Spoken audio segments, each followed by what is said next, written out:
Welcome to King High School in Riverside, California. The CIF Southern Section playoffs are finally here. And to break it all down, I'm joined by J.R. Ibarra on Riverside TV. We're so grateful you can join us for this playoff matchup tonight. And the CIF did an incredible job with the matchup, featuring two evenly matched, highly successful teams playing their best football right now. JR, this is an exciting time of year, and this matchup is as good as any in the city of Riverside. Nothing like high school playoff time here as we're doing the coin toss as we speak. And as you said, Nick, it is a really evenly matched squad between both of these teams. Two really good quarterbacks that are going to shine tonight, and really whoever winds up being that star tonight will likely win this game. So it looks like Lakewood will receive tonight's toss, as well as the coaches have both been in place in their respective programs for the same amount of years as well, and both have done a great job. Here's a look at the standings, Nick, to see how they got here. Yeah, Lakewood comes in 5-5 overall, 4-2 out of the Moore League, and they needed to turn things around, winning 4 of 5 to make it to the postseason as the third and final automatic bid to the CIF Southern Section playoffs. Long Beach Poly's playing in Division I playoff football tonight. Milliken likewise in the postseason. Lakewood, that third team. Meanwhile, the same story belonged to King out of the Big West lower division. They went 6-4, 3-2 in the league, and they got into the postseason winning 3 in a row with some huge victories over rivals Temecula Valley on the road, Santiago, and Corona. As we look at the Big West lower division now, King came in, a team that few could have imagined the turnaround, but led by Jason McMains, they hopped into there as the final club. As you can see, the third team to make it to the postseason. Great Oak and Murrieta Mesa playoff bound, and so is King. Their destiny against Lakewood out of Long Beach, California. The Lancers and the Wolves, two of the best teams in all of Southern California. What should be a great matchup tonight. Yeah, this is definitely very evenly placed on paper. So thank you for joining us here on Riverside TV. Welcome to the first round of the CIF. Cecil Xavier Smith is deep to return, but one of the upmen will reel it into the 31-yard line. Voorhees, and he is spilled just short of the 40. Looks like a rugby game so far. We saw a tush-push breakout last week. We'll see if the same happens tonight. A kickoff return caliber tush-push that on seems the opening to be Voorhees return. Right, part of the standard play that we saw last weekend. And speaking to head coach Justin Utupo, the man guiding the turnaround for the Lancers, he marveled at the success and the ability of sophomore quarterback Cade Casillas. Casillas comes in with about 2,200 yards, 66% completion rate, 21 TDs. His only Achilles heel is that he's had 11 interceptions on the season. Well, Casillas has turned that around over the last few weeks, helping guide Lakewood to the postseason. Led by the quarterback, they've won 2 in a row and 4 of their last 5. A pre-snap penalty on the Lancers. Yeah, not a good way to start off the game with a handkerchief. Well, the head coach mentioned he has escapability to him as a very strong but mobile quarterback, number 9, Cade Casillas, but he only uses that in spurts. He doesn't abuse his ability, and Cade Casillas has been a breath of fresh air at the quarterback spot. One of the best quarterbacks in years for this program. Casillas under duress immediately by one of the best pass rushers in the league, and he has to airmail that one out of bounds. The Wolves' Andrew Dixon, with 7.5 sacks in the regular season, nearly had his first on the opening snap of the playoffs. You'll see Casillas do a lot of that. He tends to roll out pretty often. In fact, he's really good at freelancing. If he gets himself in trouble, he will roll himself out of the pocket, look downfield, and his receivers have really been helping him out in these last few games of the regular season. Well, that completion percentage you looked at is the best in the Moore League, and that ability to move and buy time with his feet is a big proponent of his success in the passing game.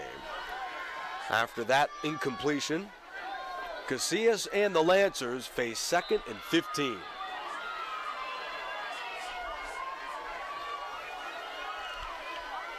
They'll go ground on a jet sweep to Cecil Xavier Smith, who gets into the secondary, dances to the 40. A great run from the wide receiver, who's run out at the 39 of King. a 31-yard jet sweep for Cecil Xavier Smith. His longest run of the year, and J.R. King didn't see that one coming. I mean, they just were absolutely out of position on that play. Good call, as well as look at the pull by the front line. They definitely set up a wall for him to get that great gainer and that first down of the night here for Lakewood. And the coach for the Lancers, Justin Utupo, the biggest point of emphasis for them going into tonight is to win the war in the trenches. I'd say they did a fantastic job blocking for Xavier Smith on that first down run. He's the man in motion here.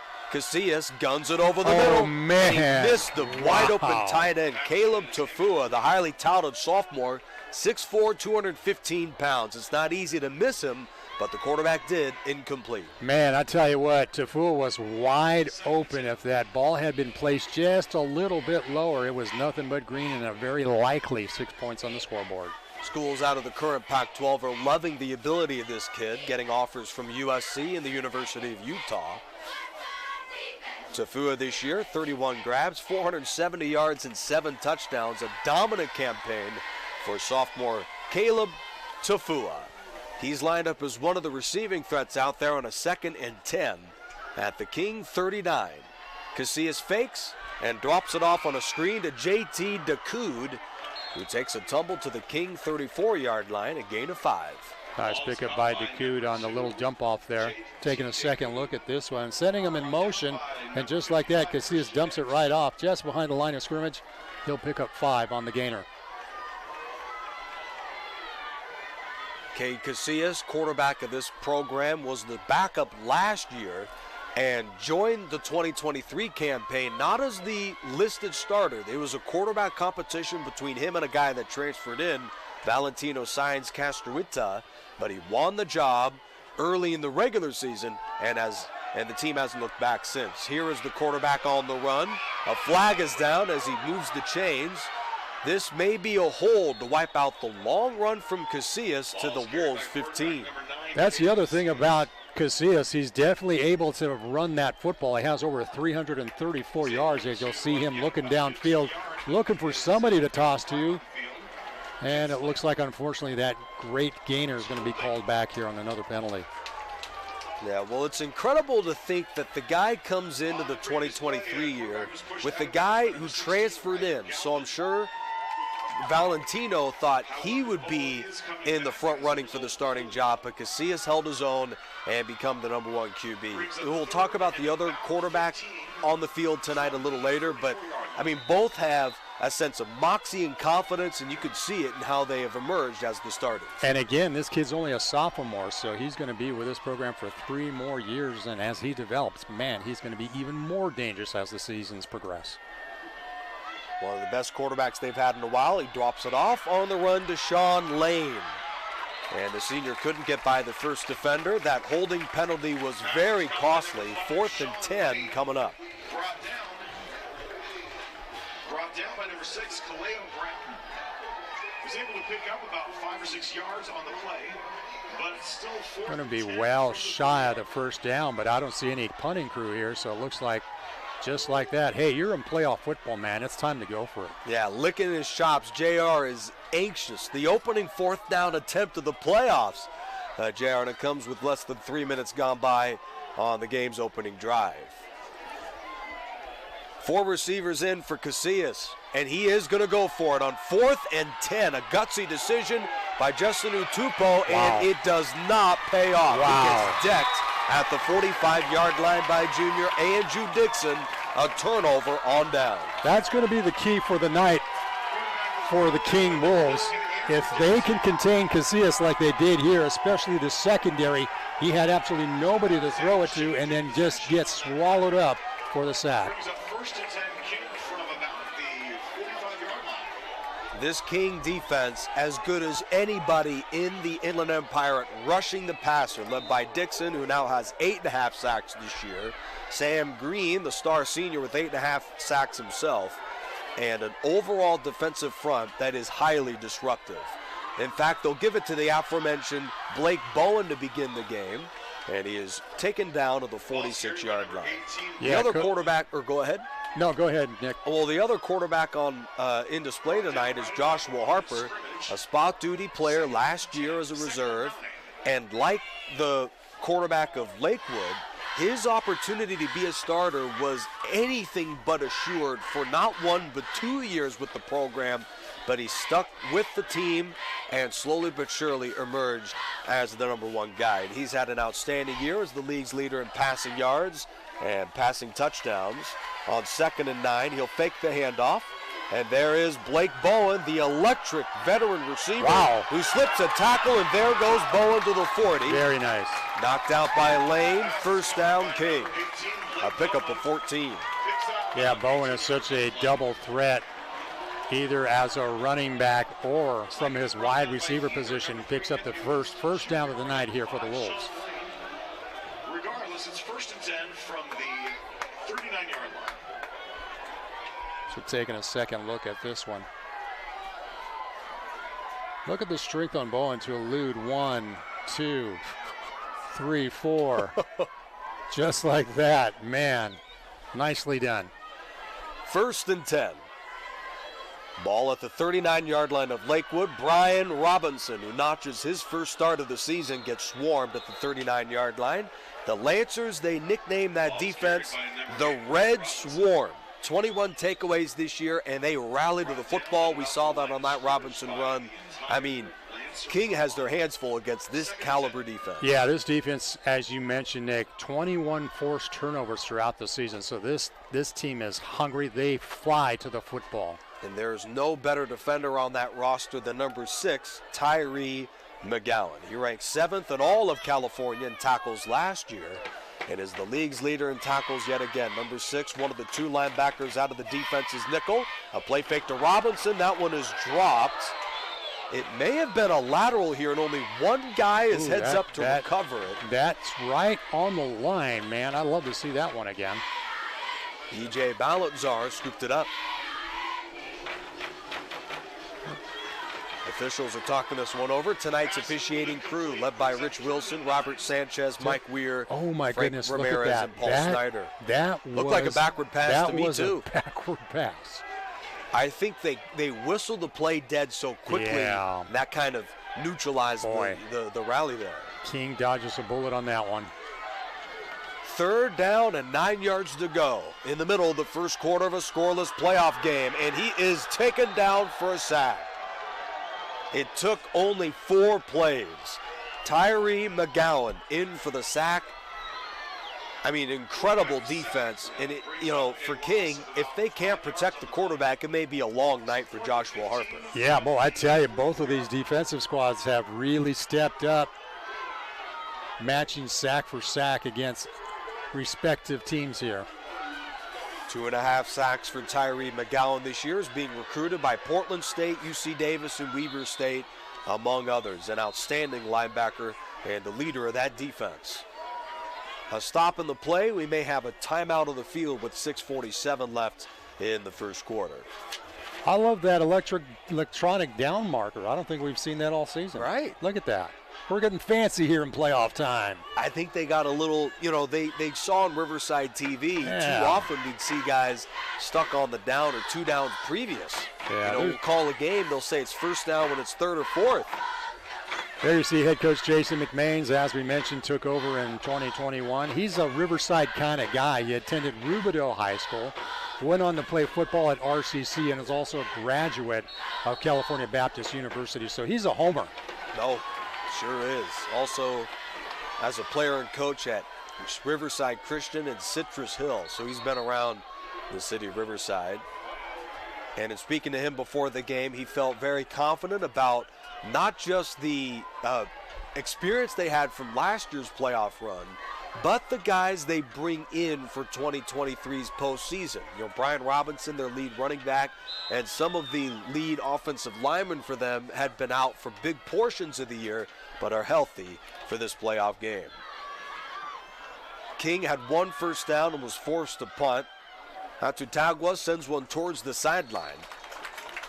And the officials will mark this one out at the 10. Outstanding 45-yard punt, and that'll pin Lakewood deep for their next drive. Again, I think we mentioned this last week. It's good to see the kicking game at the high school level beginning to really be a factor here. Right. You know, in years past, it was always the weakest link that you'll find in most any high school football program. But with some of these teams we've seen here in Riverside, there's some pretty decent kickers out there and place kickers as well. Well, make no mistake, for King, they have a quarterback in Joshua Harper who's a capable punter too. We'll see if they lean on him at some point tonight. First down from their own 10 following the outstanding punt led by Cade Casillas. The Lancer offense is one of the premier overall offenses in the Moore League, scoring 24.5 points per game this year.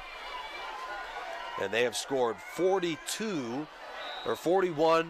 in each of their last 2 games respectively. Wins against Compton and Woodrow Wilson. This offense is clicking to the likes we haven't seen this year. They'll go ground, and the running back gains a couple. That is Justin Holt, the senior, with just his 16th run of the year. Their main running back, Charlie Wright, we have yet to see tonight.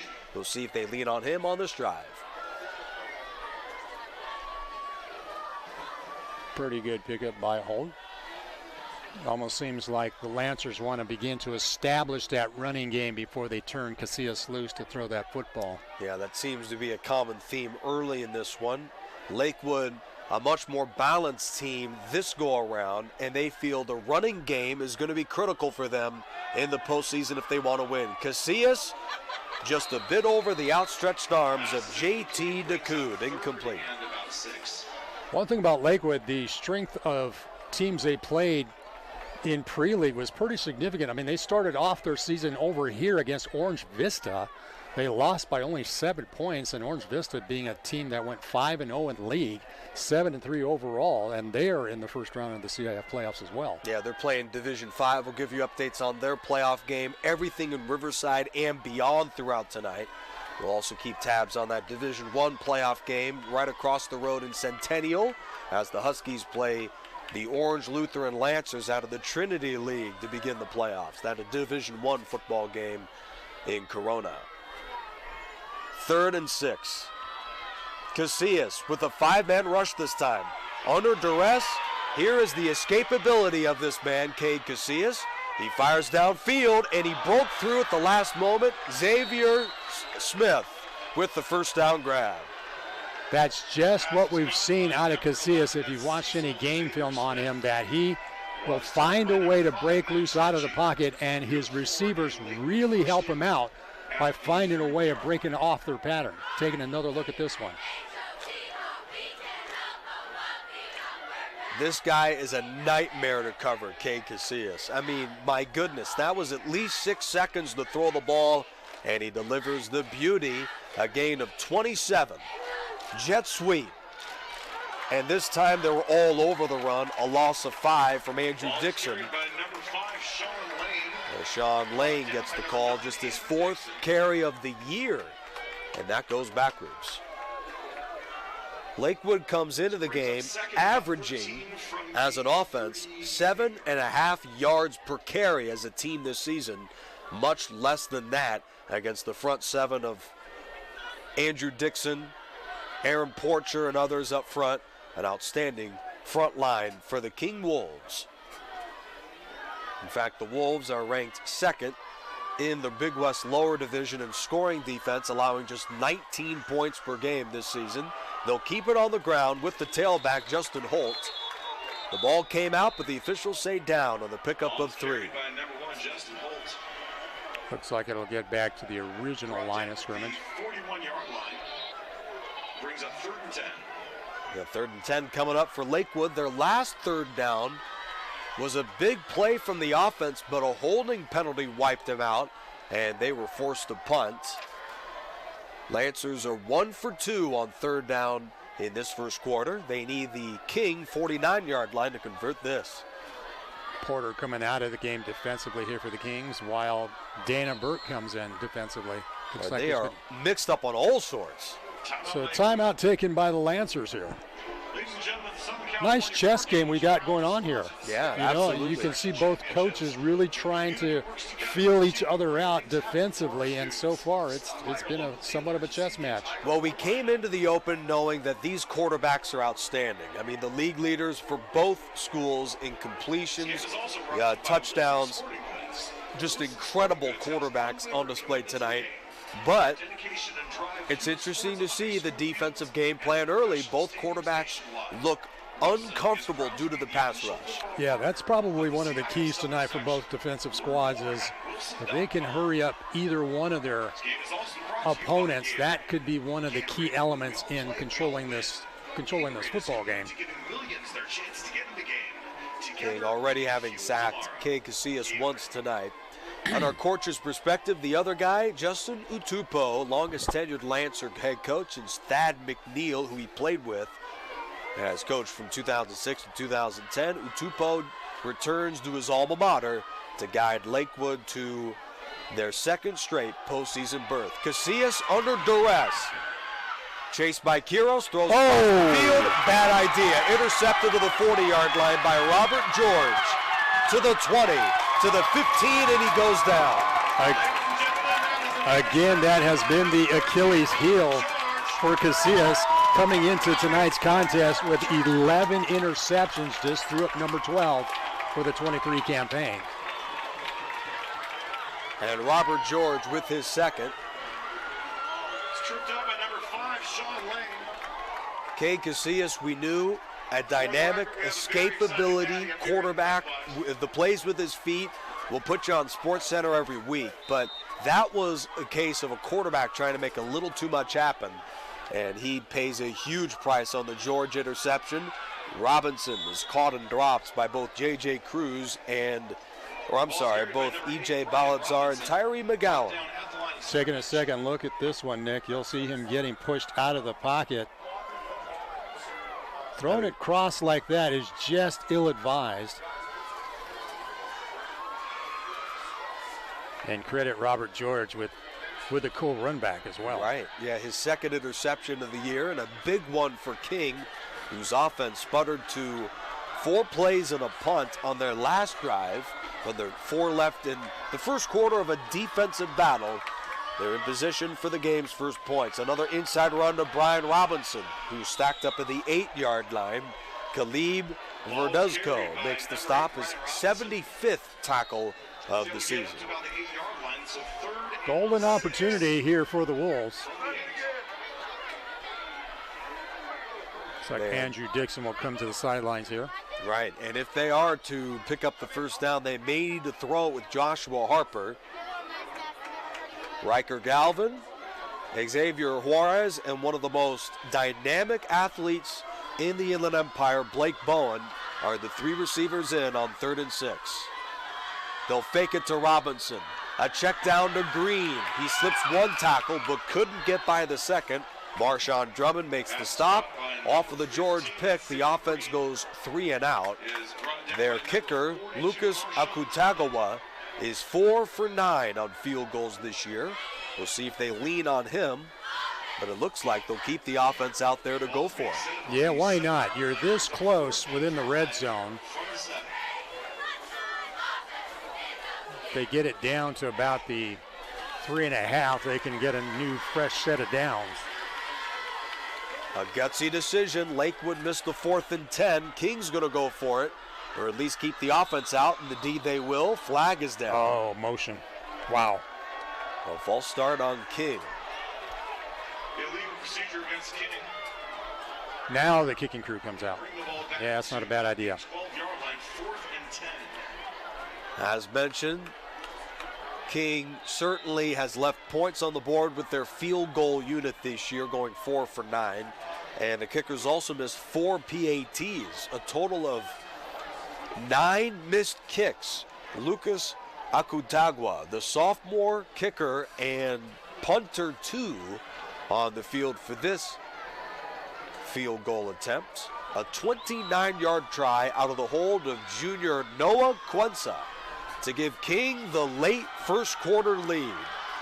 Low snap, but it's down. The kick is a line drive and no good. Oh, man. plenty of leg, plenty of trajectory. It just was not accurate enough. Wow. So the chess match continues. It sure does. You know, that kick came out a little funny. It wasn't spiraling end over end. It was spiraling sideways. Yeah. And the ball didn't really move much. Maybe the kicker didn't get all of what he wanted. He's a sophomore, a guy that's, 14, 15 years old. I mean, to ask him in a playoff game in that spot, considering they hadn't kicked many field goals all year, is an interesting decision. Yeah, I think you're right on that one. It's a lot of pressure to ask of a little teenage kid, but nonetheless, these kids just kind of rise to the occasion. A massive sigh of relief for Lakewood. Following the interception from George, they give up 0 off of the long return.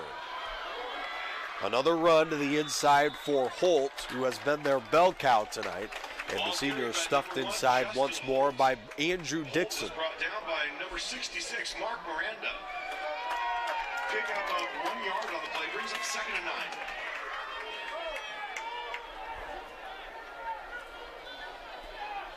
This is the first meeting in the Max Preps era, which goes back 2.5 decades between Lakewood and King. The Lancers made the hour-and-a-half-long trip from Long Beach to Riverside. That's an hour and a half without traffic. That's right, to take on the Wolves from Southern Riverside. Casillas on the route again, throws downfield. He had a wide-open receiver. Oh, my goodness. It's Did he juggled, and they say no. Incomplete. J.T. DeCoud was open by 15 yards. Man, there was nobody around him at all. Incomplete. It was brought down on the ground. Brings up 3rd and 9. DeCoud had to turn around just as it was about to hit his hands. So he was not quite in the right position to grab it. Right, 3rd in the league in receiving with 50 grabs, 753 yards, and 7 touchdowns.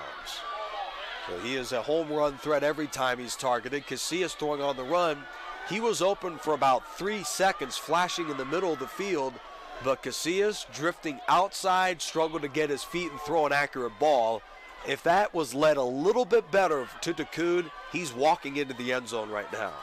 On 3rd and 9, Casillas with the pass rush coming. He'll take off and run. This is where he is at his best. A 15-yard scramble in front of the Wolves' Max Henchy. First down, Lakewood. That's where he's most dangerous. When he sees that green and that opening, he's going to take it. I'm sure the coach is saying, Casillas is averaging 9.5 yards a run. If you're going to take off like that, you may as well run the ball instead of throwing across your body like that. Yeah. On the Robert George interception. 4th play of the drive. Another Justin Holt run. He sweeps to the outside and is taken down a yard short of the marker. Kaleo Brown with the stop. Holt brought down by number 6, Kaleo Brown. It might give him the forward progress on us. Let's see what happens here. Pick up, looks like about 8 yards on the play. No? Depending on the spot here. 9 yards on the play. Not just shy. Longest run of the night for Holt. From the 41-yard line. The Lancers overall are running the ball at about a 2-to-1 clip. I mean, they are leaning on the ground, and while it's not giving them too many huge plays, you have to believe over the course of a 48-minute football game, it may start to wear down the big guys up front. Barring a penalty, this may be the final play of the quarter, and again, they keep it on the ground with Holt, who's caught and dropped at the 42-yard line, which may have been the yard to gain. Christian Hicks made the inside stop. If they give him forward progress, this should be a first down. Well, they'll measure that one as we switch sides, and we'll begin the second quarter in just a moment. This is one of 3 active games between Riverside schools in Division 11 CIF Southern Section football. There's also a couple of other schools outside of Division 11 playing right now. But congratulations goes to Jerron Gilbert, the head coach of the Bears of Pauley, who upended Esperanza yesterday 27-12.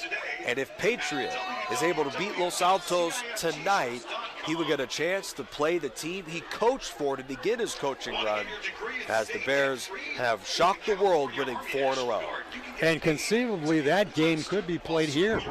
That's right. This is essentially the home field for the Bears of Pauley. So it's very possible we could get ourselves a second weekend of playoff football here on Riverside TV. Well, you know, if we're able to do it, we're going to do it. And the city of Riverside, we certainly are grateful for all the outstanding crew, the award-winning crew to make all of this possible, led by Scott Brocious. Nick Rice, Jerry Barra here from Riverside. No score after a quarter. The King Wolves and the Lakewood Lancers in Division 11 out of the CIF Southern Section, winner to the quarterfinals of the high school football playoffs. These two schools have scored a combined 51.8 points per game, yet through 12, we are scoreless. A missed field goal from King, an interception from Casillas of Lakewood. That's the story through 12. Middle screen from Casillas, and here's the tight end in open space.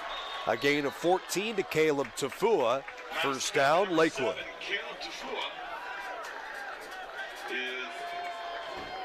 Nice dump off to Tafua. Picks up a 5th first down here for the Lancers.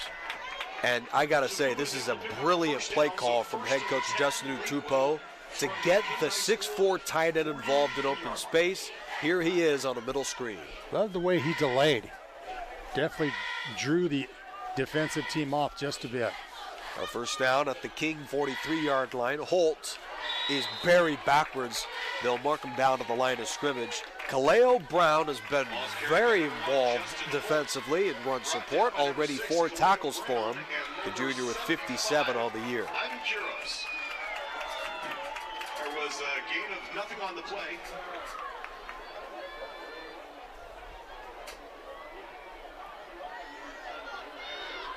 Lakewood has made it a concerted effort to run the ball. 155 run yards a game for this offense this season. And they have kept it on the ground largely with senior Justin Holt. I'm sure they're hoping at some point he'll break out a long one against this defense. Wolves bring the blitz. Another run from Holt, who cuts it back and is hammered at the 38-yard line, a gain of 5. Already the 7th carry on the night here for Holt.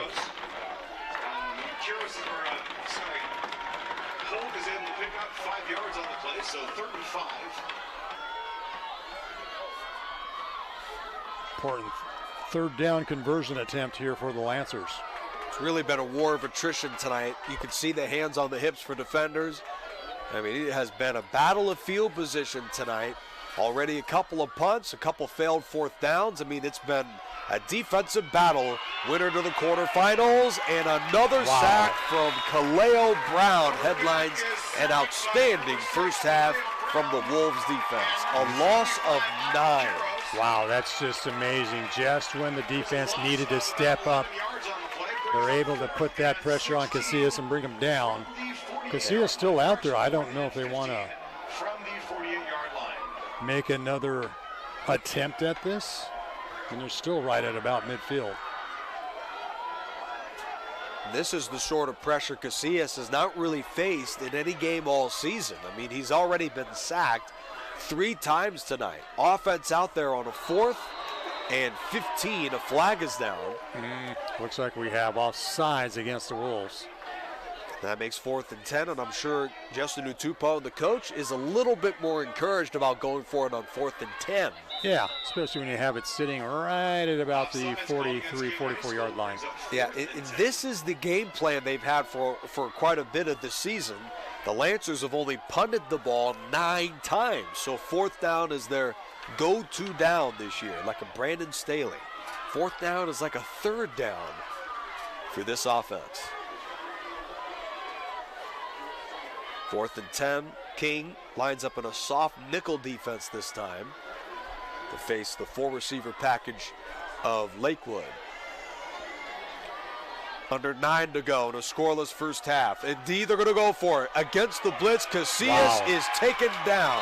Sacked for the 4th time tonight, and the second time by one of the best pass rushers in the league, Andrew Dixon. Means that King High School takes over on downs. Boy, look at this key stand here defensively by the Wolves. Right, and of the fourth sack of the game, it's the second time it's been on a 4th and 10 for Lakewood.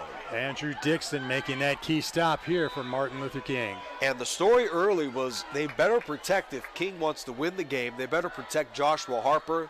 Well, the pass protection's been even worse for the Lancers and Cade Casillas tonight. On first down near midfield, they'll go ground with Robinson. Noah Villarreal was their bell cow running back through most of the season, jumping out of nowhere to join the team in his first year of the varsity program, ranked 4th in the Big West lower division in rushing, league high 6 rushing touchdowns for Villarreal. But Brian Robinson, who missed most of the year with an injury, notches the start and has been their leading runner tonight. So this really comes in with really some fresh legs, if you will. Right, and a whole lot of size at 6 foot, 190 pounds. He's in the block. Jump ball to Bowen.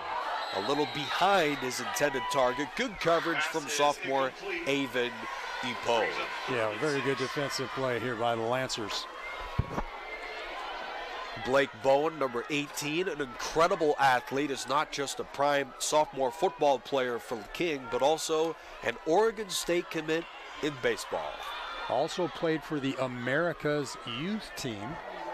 Actually played out of country here earlier on this year, which I believe caused him to miss a couple of games early in the season. Not too often you get a kid missing school, missing practice and game time to play in the Olympics for baseball. Incredible stuff. Robinson upended at the 44-yard line. Huge hit from Avian, and it looks like he got just enough. They'll call it an incomplete pass. No, actually, yeah, you're right. Incomplete. 4th and 6. It looked like Robinson had the ball long enough where they may want to call that could have been called a fumble. Yeah, let's see here. I think he might have had possession of it. Take a second look. Grabs it. 1-2. Wow. That actually could have been a fumble. Avon Ayupu. Well, the Wolves are going to go for it here on 4th and 5. Yeah, one of the league's best cover men with 4 interceptions this season. Second in the league. Looks like on the big hit. I think they're trying to draw them off, and Jason Means is going to take a timeout. Timeout, King. That is the second called on King and one on Lakewood. Well, you know that if you make it to the postseason, you're going to need to turn things around, and that was the case for both schools. Lakewood began the season 1-4, turned things around, led by a blowout against Cabrillo, and they just completely flipped the script en route to a 5-5 overall record. King, likewise 6-4 overall, but it was a slow start for them. And then they needed to win 3 in a row, and they did to ensure a playoff spot. You know, we had a great conversation with Coach Utupo earlier in this week, and boy, he's been very excited just as he's taken over this program in the last 3 seasons here. Very enthusiastic about this squad. I think we might have mentioned this is a team that went to the finals last season, so they have the experience here in CIF play. They bring back 7 starters from that team of last year. Yeah, Lakewood went 8-6 last year and lost in the CIF title to Northwood. That was a Division 8 playoff game, and they've advanced this year to Division 7 football. A back shoulder throw to Blake Bowen. He's got another one.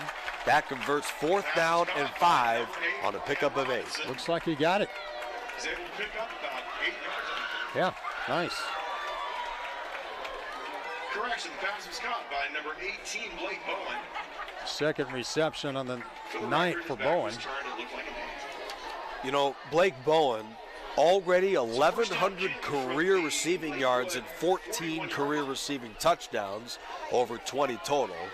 I mean, he is one of the most dangerous weapons in all of the Big West lower division. Brian Robinson on the call. He's stuffed across the 40-yard line. And in asking the coach, could he play quarterback? Maybe he could play a different position. Considering the skill set and his ability to play baseball, they feel receiver is his best spot. But we've seen him this year line up in a de facto wildcat spot. They've given him the ball in a pistol formation in a few games. I mean, this is a guy if he's on any playing surface, he's a guy you got to look at. Yeah, absolutely. He's just an all-around great athlete. It looks like Lakewood will take a timeout on this one. Already standing at 6'2", 195 pounds. You see him at the bottom of the screen, number 18. An incredible size, and, you match it with the strength and the speed of this man, and he was the first guy that Lakewood coach Justin Utupo talked about. We got to slow him down, and considering, how good he's been this year, 2 catches, if I'm not mistaken, that's a win for the defense. Right, he has 2 receptions so far on the night, and I'm sure they're going to look for him for the rest of the evening here in offensive matchups. King keeping the drive alive with a 4th down conversion of 8 yards to Blake Bowen. But overall, neither quarterback has to feel too encouraged by the first half tonight, especially for Cade Casillas, whose offense has committed 3 turnovers, once on the interception and 2 on the turnovers on downs, both sacks from Dixon. Robinson is knocked out of bounds at the 36-yard line. The senior tailback with 5.5 yards per carry this season, and has been a bell cow for King in the first half. Brought down by number 15, Caleb Verduzco. Well, he gets a couple on this run here. Already the 6th carry for the night here for Robinson. Pickup of 1 yard on the play. 3rd and about 4. 3rd and 4, we have yet to hear of Sam Green, who is another big threat at receiver for this offense. He's in the slot. They'll go back shoulder to Blake Bowen again. Not a bad idea. Standing up, he's out of the 25-yard line in front of the Lancers' Vian Leilua. Yeah, it looks like they'll pick up another first down on that one as well. Quick game update out of our other matchup on Riverside TV. We have a doubleheader tonight featuring San Gorgonio and Ramona. Shout out to Ken Mashinsky and the Rams. 27-7 in the first half. They lead the Spartans. Really? Yeah, San Gorgonio was goodness. 9-1 overall, facing 5-5 Ramona, and they have taken it to San Gorgonio tonight. Off the keeper, Joshua Harper gets a block and runs out of the 18. Great block from number 18, Blake Bowen. Yeah, Bowen really muscled his opponent on that one. That allowed a very nice gainer by Harper, just shy of the first down. And with both quarterbacks shining this year out of the CIF Southern section, the difference is Casillas is more of the scrambler than Joshua Harper of King, but when he runs the ball, he is relatively effective. Look at the kind of shove there by Bowen. A 9-yard run that time. Harper fires into the end zone. Boom! One hand. It's a catch man. and a touchdown. Wow. Amazing.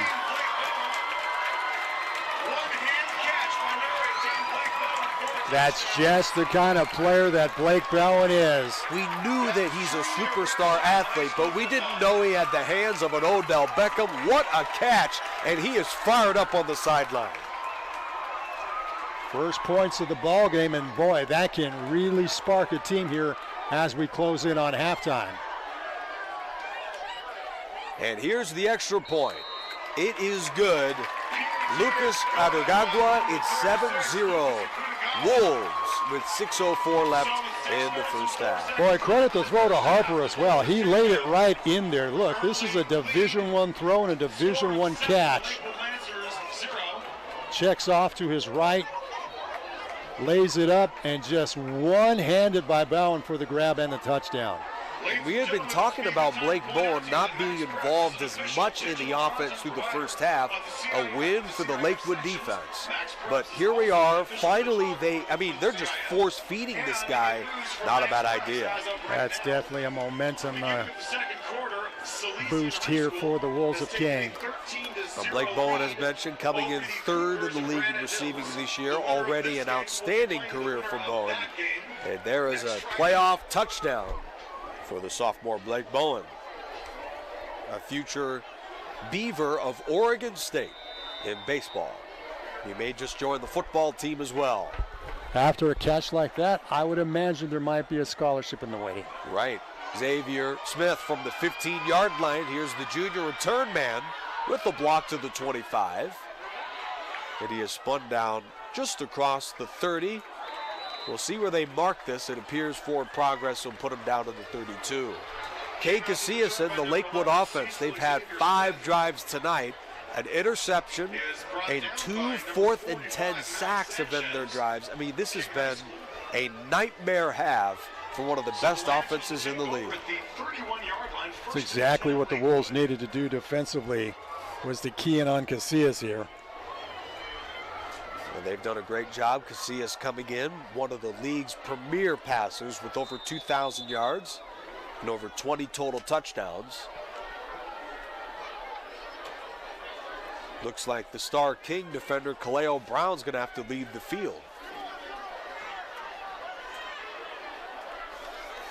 And they'll sub him out with Connor Cuba. Maybe he lost his helmet. I don't know what the deal is. Yeah, I didn't see why, but it looks like the referee sent him out for maybe a play or two here. Right. 5:51 left in the second quarter. Your scoreboard does not fool you. It took until the final moments of the first half for King to break through of a scoreless tie. A short gain of the tunnel screen to Dakoud. 7-0, the Wolves over the Lancers. Make sure to join us tonight at 11 p.m. for the Pep Rally featuring Pep Fernandez to break down all the scores and highlights from CIF Southern Section opening round action. Also, right now underway is the Pep Zone on Riverside TV. City of Riverside on YouTube. Search it up, City of Riverside on YouTube. Not only this broadcast and the Ramona San Gorgonio game, but also our triple header of high school football action. We give you every red zone trip from every game in the City of Riverside. And incredible stuff led by Jason. Great run on the outside by Sean Lane for a Lakewood first down. Nick Rice, J.R. Ibarra here. Wolves lead 7-0.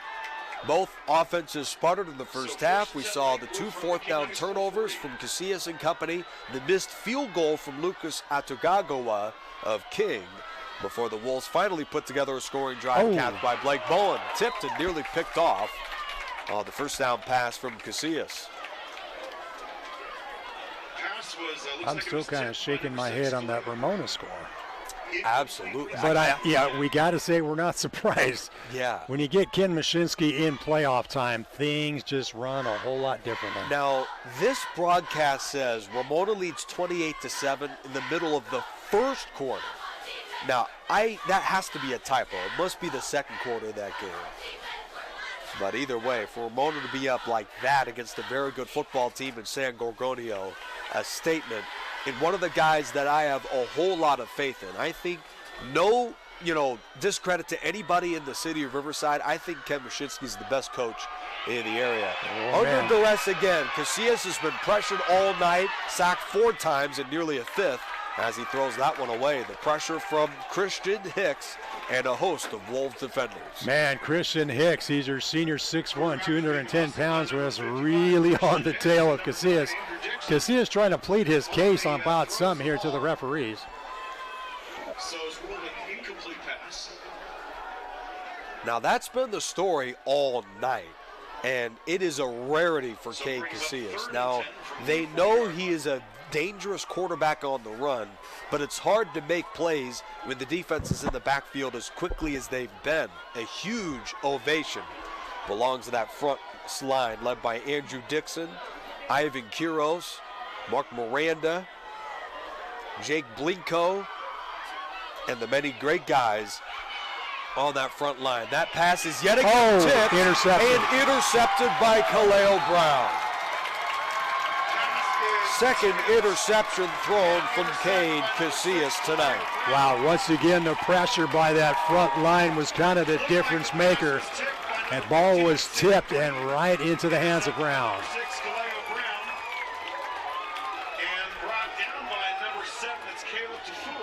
The Wolves have plenty of time to make things happen before we close out this first half of play. He's one of the youngest players on the football team, Cade Casillas. And while he has had an incredible year overall, the quarterback With 8 interceptions thrown this season, he did have, Timeout King. in a 43-0 loss to Milliken, a 0-touchdown, 4-interception game in a blowout loss at the Rams. That was, in fact, their second to previous road game of the season. So his numbers overall looked great, but when he faced a great team like Milliken, I mean, he had a nightmare game, and right now he's had a very similar first half tonight. Again, he's had issues with interceptions. That'll be his 13th when you include the regular season. Right, including the 2 tonight, and that was tipped. Ivan Quiros, heads-up play, got a hand on it for the interception to Kaleo Brown, and the junior linebacker has his first interception of the season. So Jason McMains wanted to talk things over with the offense. They have an opportunity here to make things happen. Now, if I'm not mistaken, King has just 1 timeout left. Yeah, I believe you're right. 4:56 left in the first half. The Wolves defense has pitched the shutout. Incredible performance led by head coach Jason McMains. Crafty play to get number 16, Riker Galvin. Wow, Galvin had a little bit of daylight before he got spun around and taken down for the tackle. Ball is carried by number 16. Just his 3rd carry of the season, Riker Galvin with a pickup of 6. 14, David Look at his trick play. Pick up about 6 yards on the play. 2nd and 4 from the 41.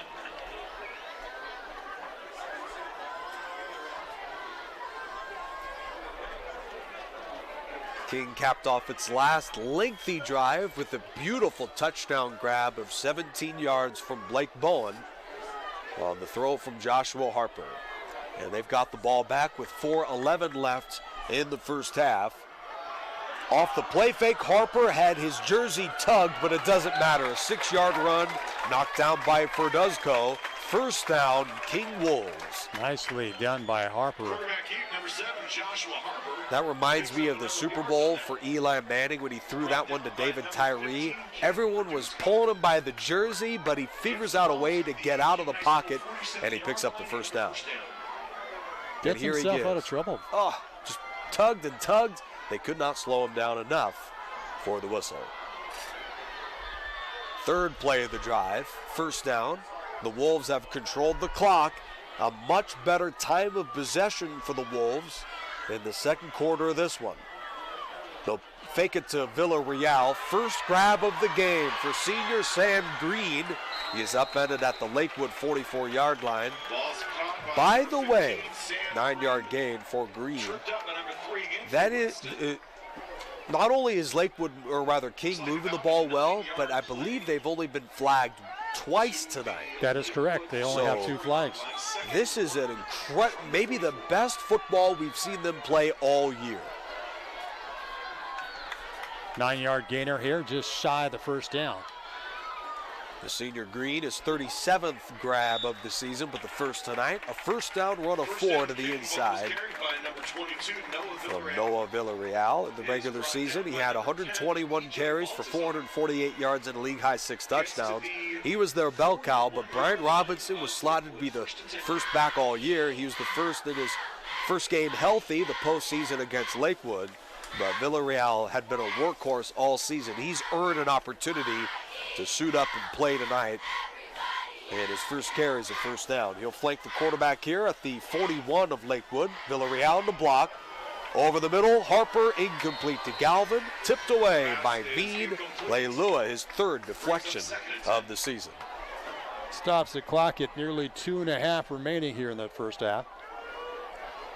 And make sure to join us. We'll have halftime coverage of every school from the city of Riverside, a look at the scores and the stories along with the upcoming schedules, because we'll know exactly by the end of tonight who's playing who in the Division 11 quarterfinals and the CIF Southern Section quarterfinals. What I'm most interested in, Centennial, and whether or not they have the lead against Orange Lutheran in their first round matchup against the Trinity League. Here's Villarreal again, and taken down by a host of defenders led by Tyree McGowan and Khalib Verduzco. McCowan, as mentioned, one of the leaders in the state in tackles. He wears number 6, the senior middle linebacker. and McGowan there on the left side of your screen and on the stop. Look at Villarreal take on the linebacker. He's only 5'6". Yeah. About 165 pounds. 5'6", 165. McGowan is 6'1", 210. Yeah, he's not afraid. Yeah, he's got a bigger heart than I do in the middle of that defense. His strong run of 4 sets up a 3rd and 6 for King. Harper looks left, throws a jump ball again. It appeared Bowen, yes, he drew contact, and that's interference on the defense. I actually wonder if this might be offensive interference. I don't know. Bowen was kind of... Blake Bowen covered by Anthony Winston Jr. Yeah, let's see how this one goes, because Bowen might have been using his hands a little too much. Officials are talking this one over. Well, it's going to go against the Lancers. Good, the first time Winston's been matched up on Blake Bowen. And I got to say, I think the coach, Justin Utupo, is thinking, we got to throw any different guy out there because this is a guy with the speed of a small receiver and the size of a tight end out there out wide. I mean, it is difficult to have anybody cover Blake Bowen. Galvin is the motion man. 3rd carry of the game for Villarreal, and he gets crushed by McGowan, joined by number 75, Hezekiah Pryor-Lynch. A loss of about 1. Yeah, we haven't talked much about Tyree McGowan, 6'1", 210 pounds, over 113 total tackles in the regular season, 67 solo by himself. Wow. Shows you the sort of pursuit he has. And he has been busy on this drive in run support. King better be careful. They have only 72 seconds before the half is over and only 1 timeout. They'd hate to have time wind out before they can get a scoring chance. Villarreal dances to the 15 and is taken down at the 13-yard line by Leilua.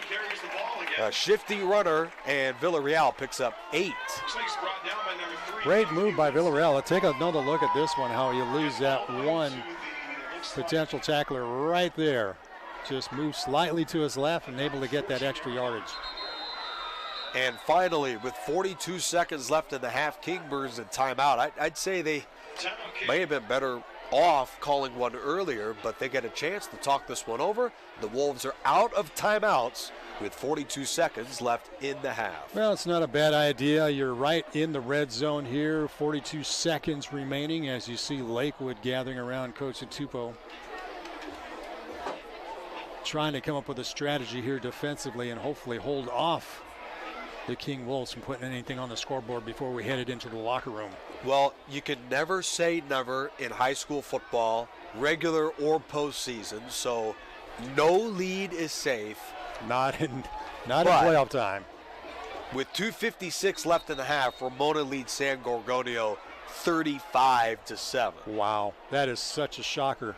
Absolutely. I mean, Press Enterprise and a lot of the experts said San Gorgonio is going to win the game outright. They're not taking the spread or taking the under in that game. They're taking the straight-up win for San Gorgonio, and a lot of regulars believe the same thing.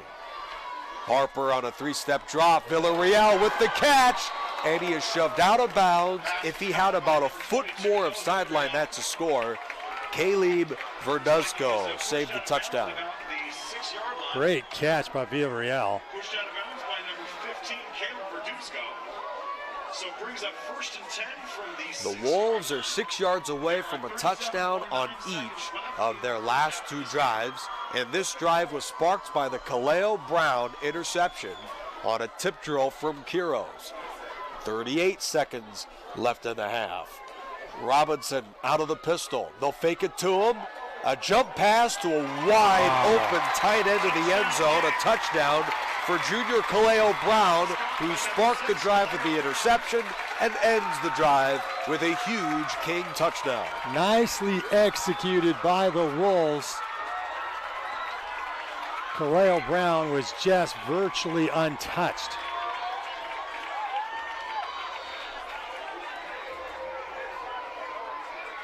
Joshua Harper has thrown at least 1 touchdown in every game this season and has thrown at least 2 touchdowns in all but a couple, and he has a couple on the board with 32 seconds left in the half. It was a slow start for senior quarterback Joshua Harper, but he has really made up for it with his outstanding finish of the half.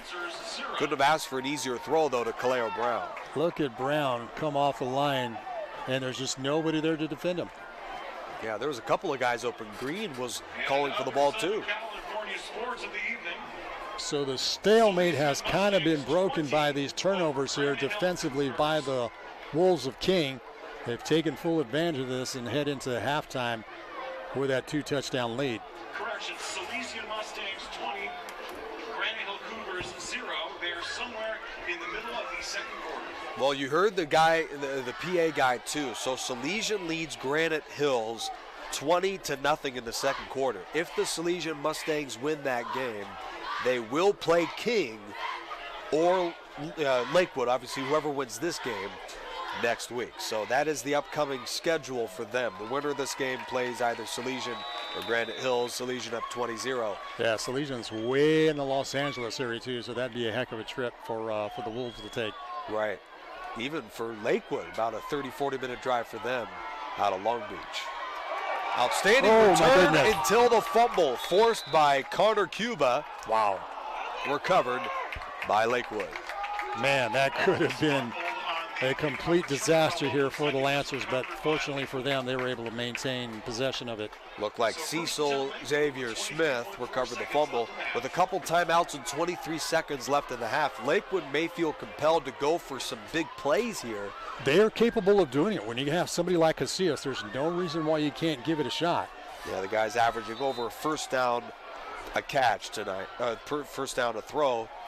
If a 35-7 lead wasn't enough, how about a 41-7 lead for Ramona right now, as they just score another touchdown. And they still have a little under 2 minutes left in the first half. Casillas looks long, rolls right, pressure from Dixon, and he runs out of bounds with 17 seconds left. That is a fitting representation of the first half tonight.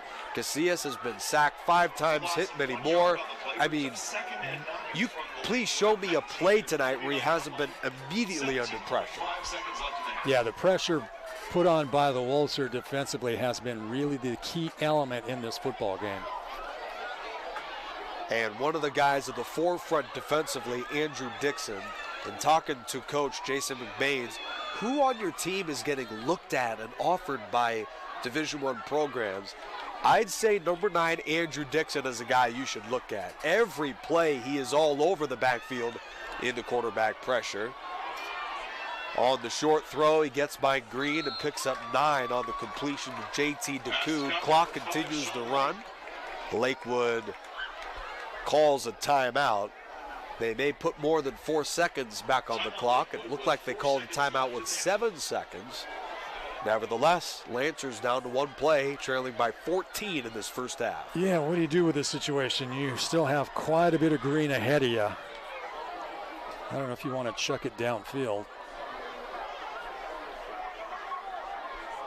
Well, this would be a huge momentum swing for Lakewood if they could score a touchdown going into the half. I mean, they need a bit of a miracle, but in a game like this, if they could steal one, that would go a long way towards a comeback. Yeah, as we mentioned with Casillas and his ability to scramble and his receivers giving him the opportunity, you just never know. Kudos to Jason McMaines, head coach of King. He took over for the program 3 years ago. He was a savvy veteran head coach, and the team on his watch have turned things around. I mean, you know, we got to be honest with the folks on Riverside TV. King was not a powerhouse football program. Far from it. The team, before he took over, the 4 years prior to him getting there, had won 5 games in 4 years. That's quite a turnaround. 5-31 was their record of the 4 years before he got there. And then the team in his first year goes 3-7. They missed the playoffs. And then 6-6, they split their 2 playoff games, losing to Western out of Irvine in the Division 7 quarterfinals. A win tonight, and they would return to the quarterfinals next Friday. Yeah, the level of influence by Coach McMaines has been incredibly significant on this program. Incredible Riverside guy to return home and build a winner. 7 seconds left. Casillas is looking long, and he's going to give it all he's got. A little underthrown and gets tipped away. Intended for Caleb Tafua. Robert George fittingly knocks that one down. A standing ovation from King High School in Riverside. The Wolves against the high-powered Lakewood Lancers of Long Beach have shut out one of the highest-powered offenses in the league. And JR, what do you think is the biggest difference in the first half of this one? No question the defense by King has made the unique contribution here to put that pressure on such a great quarterback in Casillas, and that has hurried his throws. We've seen the 2 interceptions already. We've seen the sacks, and that has been the key. If they can continue that in the second half, it could be a long night here for the Lancers. Join us in a moment. We'll have halftime stats along with scores from across all of the CIF Southern section and a look ahead to the playoff action in the city of Riverside. This is halftime on Riverside TV. King 14, Lakewood 0. We'll be back right after a quick word on the city of Riverside. Live local. Help support your favorite businesses with the Shop Riverside Community Card. With over 200 Riverside businesses giving exclusive discounts and offers to community card holders, there's something for everyone. Participating organizations sell these cards for only $15 each, with $10 going straight back to the organization itself, making the Shop Riverside Community Card a fantastic way to support your favorite local group. For more information about the Shop Riverside Community Card and to find participating businesses, please visit shopriversidenow.com. And don't forget to live local. Shop Riverside.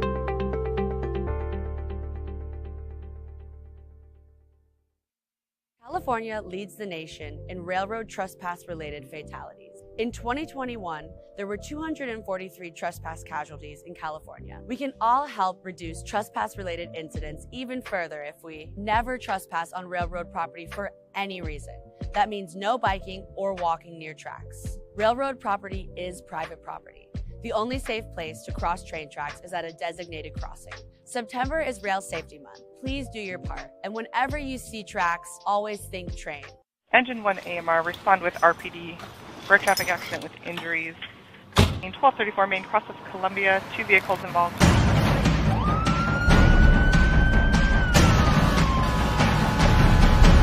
Each year, the Riverside City Fire Department responds to 40,000 emergency calls. 431. And the men and women of the Riverside Police Department drive Code 3 every day.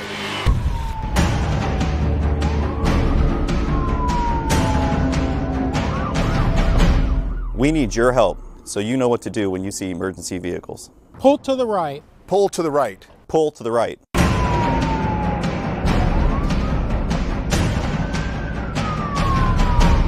So help us help you. We need you to pull to the right.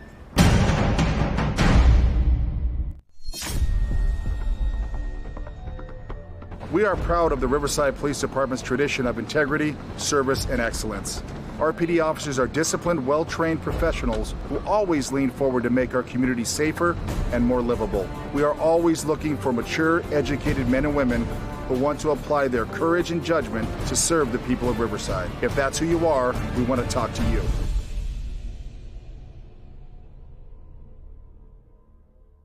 California leads the nation in railroad trespass-related fatalities. In 2021, there were 243 trespass casualties in California. Trespassing is one of the most challenging safety issues plaguing California's railroad corridors. In Riverside County alone, there were 19 trespass-related casualties last year. But the positive news is those numbers have dropped over the years because of the efforts of California Operation Lifesaver and partnering agencies like RCTC and Metrolink. We can all help reduce trespass-related incidents even further if we never trespass on railroad property for any reason. That means no biking or walking near tracks. Railroad property is private property. The only safe place to cross train tracks is at a designated crossing. September is Rail Safety Month, so please do your part.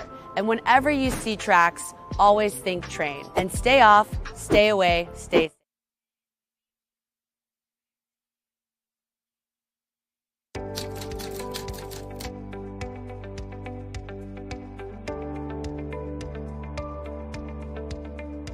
My name is Melissa Olmos, and I'm a driver operator in the Department of Refuse for the City of Riverside, and I've been doing this for 4 months already. I really enjoy it because this job is not like a routine, so every day is different. So I'm assigned to do the bookings. The residents call to the city to be serviced, and these items is large furniture, mattress, and appliance. The residents, they have 2 times a year, and these items, I put it in the back of the packer, and the packer crashes and compact these items so I can take it to the dump. My favorite part of the job is driving the truck. Since I was younger, my dream was to be a driver. And now that the City of Riverside gave me this opportunity, I really enjoy it. I'm really proud of what I do because when I go to the residents' houses, I see the faces, they're happy because we're picking up the items they don't want anymore. So I try to get in here because this is a better job for me with a better stability. And I wanted to because I want to set a good example for my 2 daughters that I have. One of my hobbies that I have is go hiking. I like the outside activities like camping, and I also enjoy riding motorcycles. If I have to describe my job in one word, it will be it's perfect.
Today is our very first building of a Little Free Pantry. We are building a Little Free Pantry in our community. It will be one of the 26 throughout Riverside that will help fill the gaps of food scarcity here in Riverside. Data is telling us now that 1 in 6 families are hungry. It's about 44% of adults and about 50% of children that are hungry here within our own neighborhood, in our own backyard. Because of the pandemic, there's a lot of hunger out there. There's a lot of families in need, and we hope that this will act as a bridge until families are able to get the food that they need. I think that there are always those times where we are living paycheck to paycheck and we need just a few cans of something to get us by. So these little pantries will serve in that capacity, and we're really excited to see something that will help families in need. And this has been a wonderful collaboration with the Riverside Mutual Aid Network, IEHP, here at Sandals Church, and the City of Riverside. So this has been a fantastic opportunity for community members to step up and to fill a real void in our city, which is food insecurity. So the idea is that if one of these free little pantries in your neighborhood, you could stock it as frequently or as infrequently as you want to. And the idea behind it is that when people have extra food, it doesn't go to waste. These pantries are just kind of the first step, right, for reintroducing neighbors back to each other, getting folks involved in taking care of each other again, and just strengthening those community bonds that Riverside is so known for. Because things like food drives and food distributions, they're really good, but they only help folks in that moment of need. And we wanted to create something that would continue giving back 5, 10, 15 years from now, and really allow the community to get back into taking care of each other instead of maybe relying on, just government or nonprofit structures to kind of take care of them. If others want to follow suit, they can apply at riversideca.gov/cares as an application, or they can email us at neighbor@riversideca.gov to receive an application to host a Little Free Pantry in their neighborhood.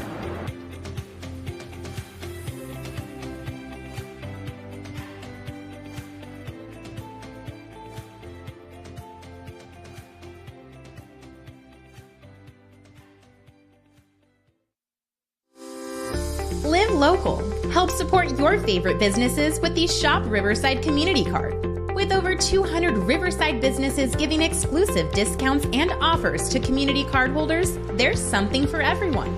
Participating organizations sell these cards for only $15 each, with $10 going straight back to the organization itself, making the Shop Riverside Community Card a fantastic way to support your favorite local group. For more information about the Shop Riverside Community Card and to find participating businesses, please visit shopriversidenow.com. And don't forget to live local. Shop Riverside.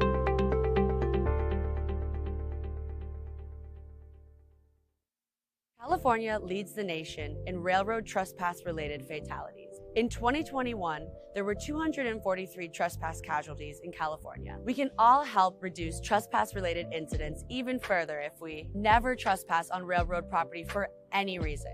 That means no biking or walking near tracks. Railroad property is private property. The only safe place to cross train tracks is at a designated crossing. September is Rail Safety Month. Please do your part. And whenever you see tracks, always think train. Engine 1 AMR, respond with RPD. Road traffic accident with injuries. In 1234 Main, cross of Columbia, 2 vehicles involved.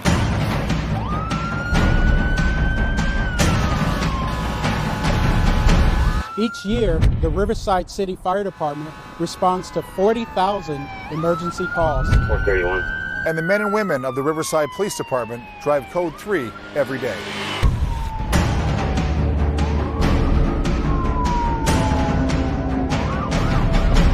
We need your help, so you know what to do when you see emergency vehicles. Pull to the right. Pull to the right. Pull to the right.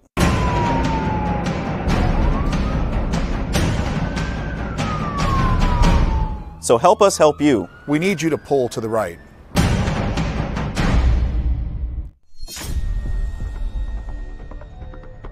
We are proud of the Riverside Police Department's tradition of integrity, service, and excellence. RPD officers are disciplined, well-trained professionals who always lean forward to make our community safer and more livable. We are always looking for mature, educated men and women who want to apply their courage and judgment to serve the people of Riverside. If that's who you are, we want to talk to you.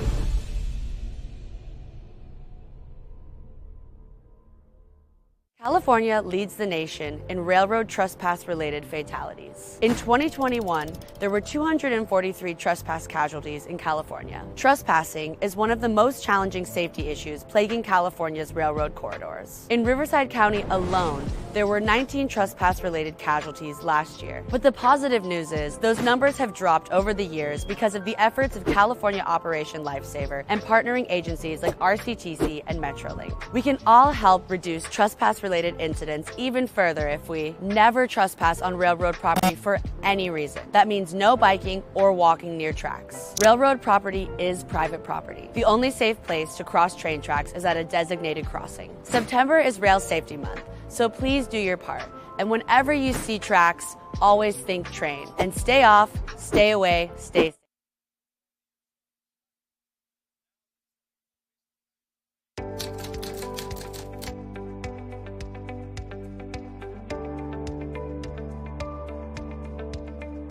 My name is Melissa Olmos, and I'm a driver operator in the Department of Refuse for the City of Riverside, and I've been doing this for 4 months already. I really enjoy it because this job is not like a routine, so every day is different. So I'm assigned to do the bookings. The residents call to the city to be serviced, and these items is large furniture, mattress, and appliance.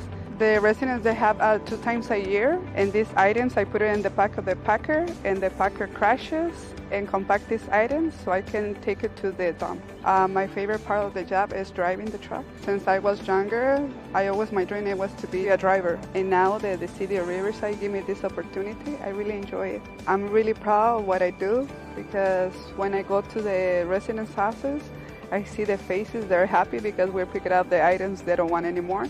So I try to get in here because this is a better job for me with a better stability. And I want to too because I want to set a good example for my 2 daughters that I have. One of my hobbies that I have is go hiking. I like the outside activities like camping, and I also enjoy riding motorcycles. If I have to describe my job in one word, it will be perfect.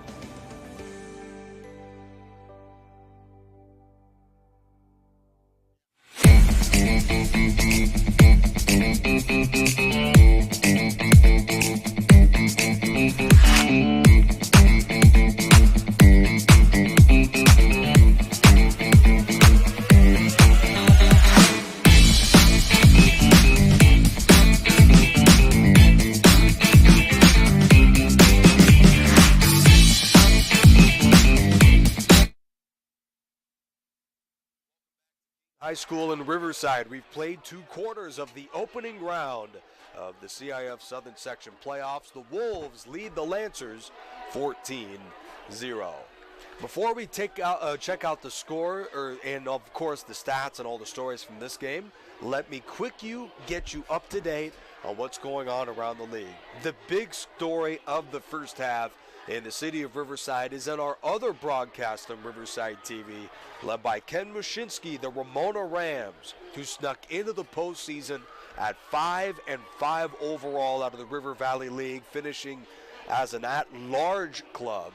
They have taken it to one of the best teams in the area, the San Gorgonio Spartans, up 42-7 at the end of the first half. JR, that is a shocking development in Riverside. You know, it is and it isn't. Okay. Because you and I have seen Coach Mushinski plenty of times to know that when you force his hand, he's going to find a way and strategize to beat you. Yeah. So when you have the Rams playing at home, yeah, in a lot of ways this is a shocking score, but in a lot of ways, you know what? It's Mushinski football. Yeah, they certainly were shell-shocked, was the Spartans. Halftime from L.A., the Loyola Cubs and the Notar Vista Braves are tied at 7. Ken Batdorf and company may have been a little frustrated, and we'll talk about it just quickly here. Moving up to Division IV football, Ghazal Hassan, our great projector, had talked about them being a Division V team, so that may have been a little shocking for them to be the last club in D4 football. Yeah, I think Ghazal actually gave him a larger spread. He said it could be either Division 5, 6, or 7. Wow. As a projection. And being tossed into Division 4, man, that is headed into the snake pit. Yeah. I mean, the fact that they're tied at 7-7 at halftime on the road at Loyola. Loyola being one of those perennial, strong programs, has been right. Division I in the past. That's impressive, and they have a definite uphill battle, if you will. Hillcrest, an uphill battle at the half on the road against the Lions of Linfield Christian. They lead Hillcrest 25-7 at the half. Down the road in Paris, Orange Vista leads Eisenhower 14-0 at the half. The winner of this game plays the winner of Salesian and Granite Hills. At the half, the Mustangs lead the Granite Hills Cougars 20-7. Yesterday, congratulations to Jerron Gilbert and the Poly Bears as they dispatched Esperanza 27-12. They'll play the winner of Patriot and Los Altos in the quarterfinals next week, and Patriot leads Los Altos 22-21. That is your Around the City update in the CIF Southern Section playoffs. Yeah, if the Patriots can hold on to that, it's very possible that game will be played here next Friday night. Yeah, that'll be interesting. There are 6 schools that we could potentially be looking at on Riverside TV. 4 of them are leading right now. Notar Vista is tied, and Hillcrest is down. That's the status of the 6 schools. So great night in the city of Riverside through 2 quarters. Of course, plenty of football left to be played. Our story tonight was the quarterback battle. Going in, Cade Casillas and Justin Harper, 2 of the most productive quarterbacks through the regular season in Southern California. Joshua Harper, a pair of touchdown passes. He threw 9 of 14 for 66 yards and those 2 scores. Meanwhile, Cade Casillas, a very different first half. 7 of 16, 52 yards, 2 interceptions, sacked 5 times on Nightmare Night for the Lakewood quarterback. Yeah. So that's been the difference, certainly. They'll go with the squib kick here to begin the second half. Andrew Hiang sends one short, reeled in by Alexander Juarez, who was spilled at the 31-yard line, setting up quarterback Joshua Harper for his first drive of the second half. See what the Wolves come out with here offensively. I'm wondering if they're just maybe going to slow it down just a touch, try to establish that running game and control the clock and the line of scrimmage here. Yeah, they went past 14 times and ran the ball 8 times in that first half, largely led by Robinson. Rather, not 8 times, but 11 times, so a pass-first offense. That decision for head coach Jason McMains to defer the ball to the second half is looking like a good decision. Blake Bowens on a jet sweep, takes a tumble to the 40, maybe the 41-yard line. What a run. Sammy Gomez made the stop. but this is a physical, strong, 6'2" athlete, and he took it to the Lakewood defense on that play. You'll see it on this replay here. He is very difficult to bring down. He is just, with his stature, yeah, he's a big target, but he has such strength. And is fearless. You'll see him take on just anybody there in the backfield. Yeah, whoever wants a little bit of this, they can get it. Inside run, and Robinson is taken down, and the officials are, I saw one of the back judge there, Paul Schneider, thinking about throwing the handkerchief. Yeah. Decided otherwise. Yeah, that was kind of right on the edge there. Are they going to give him forward momentum? Interesting. Wow, I think they did. Yard short. I thought he was short by a yard. So line to gain is the 41. Did he get there? Wow. No, Not I'd say quite. he was about a half yard short, maybe not a whole yard. E.J. Baladazar with the stop.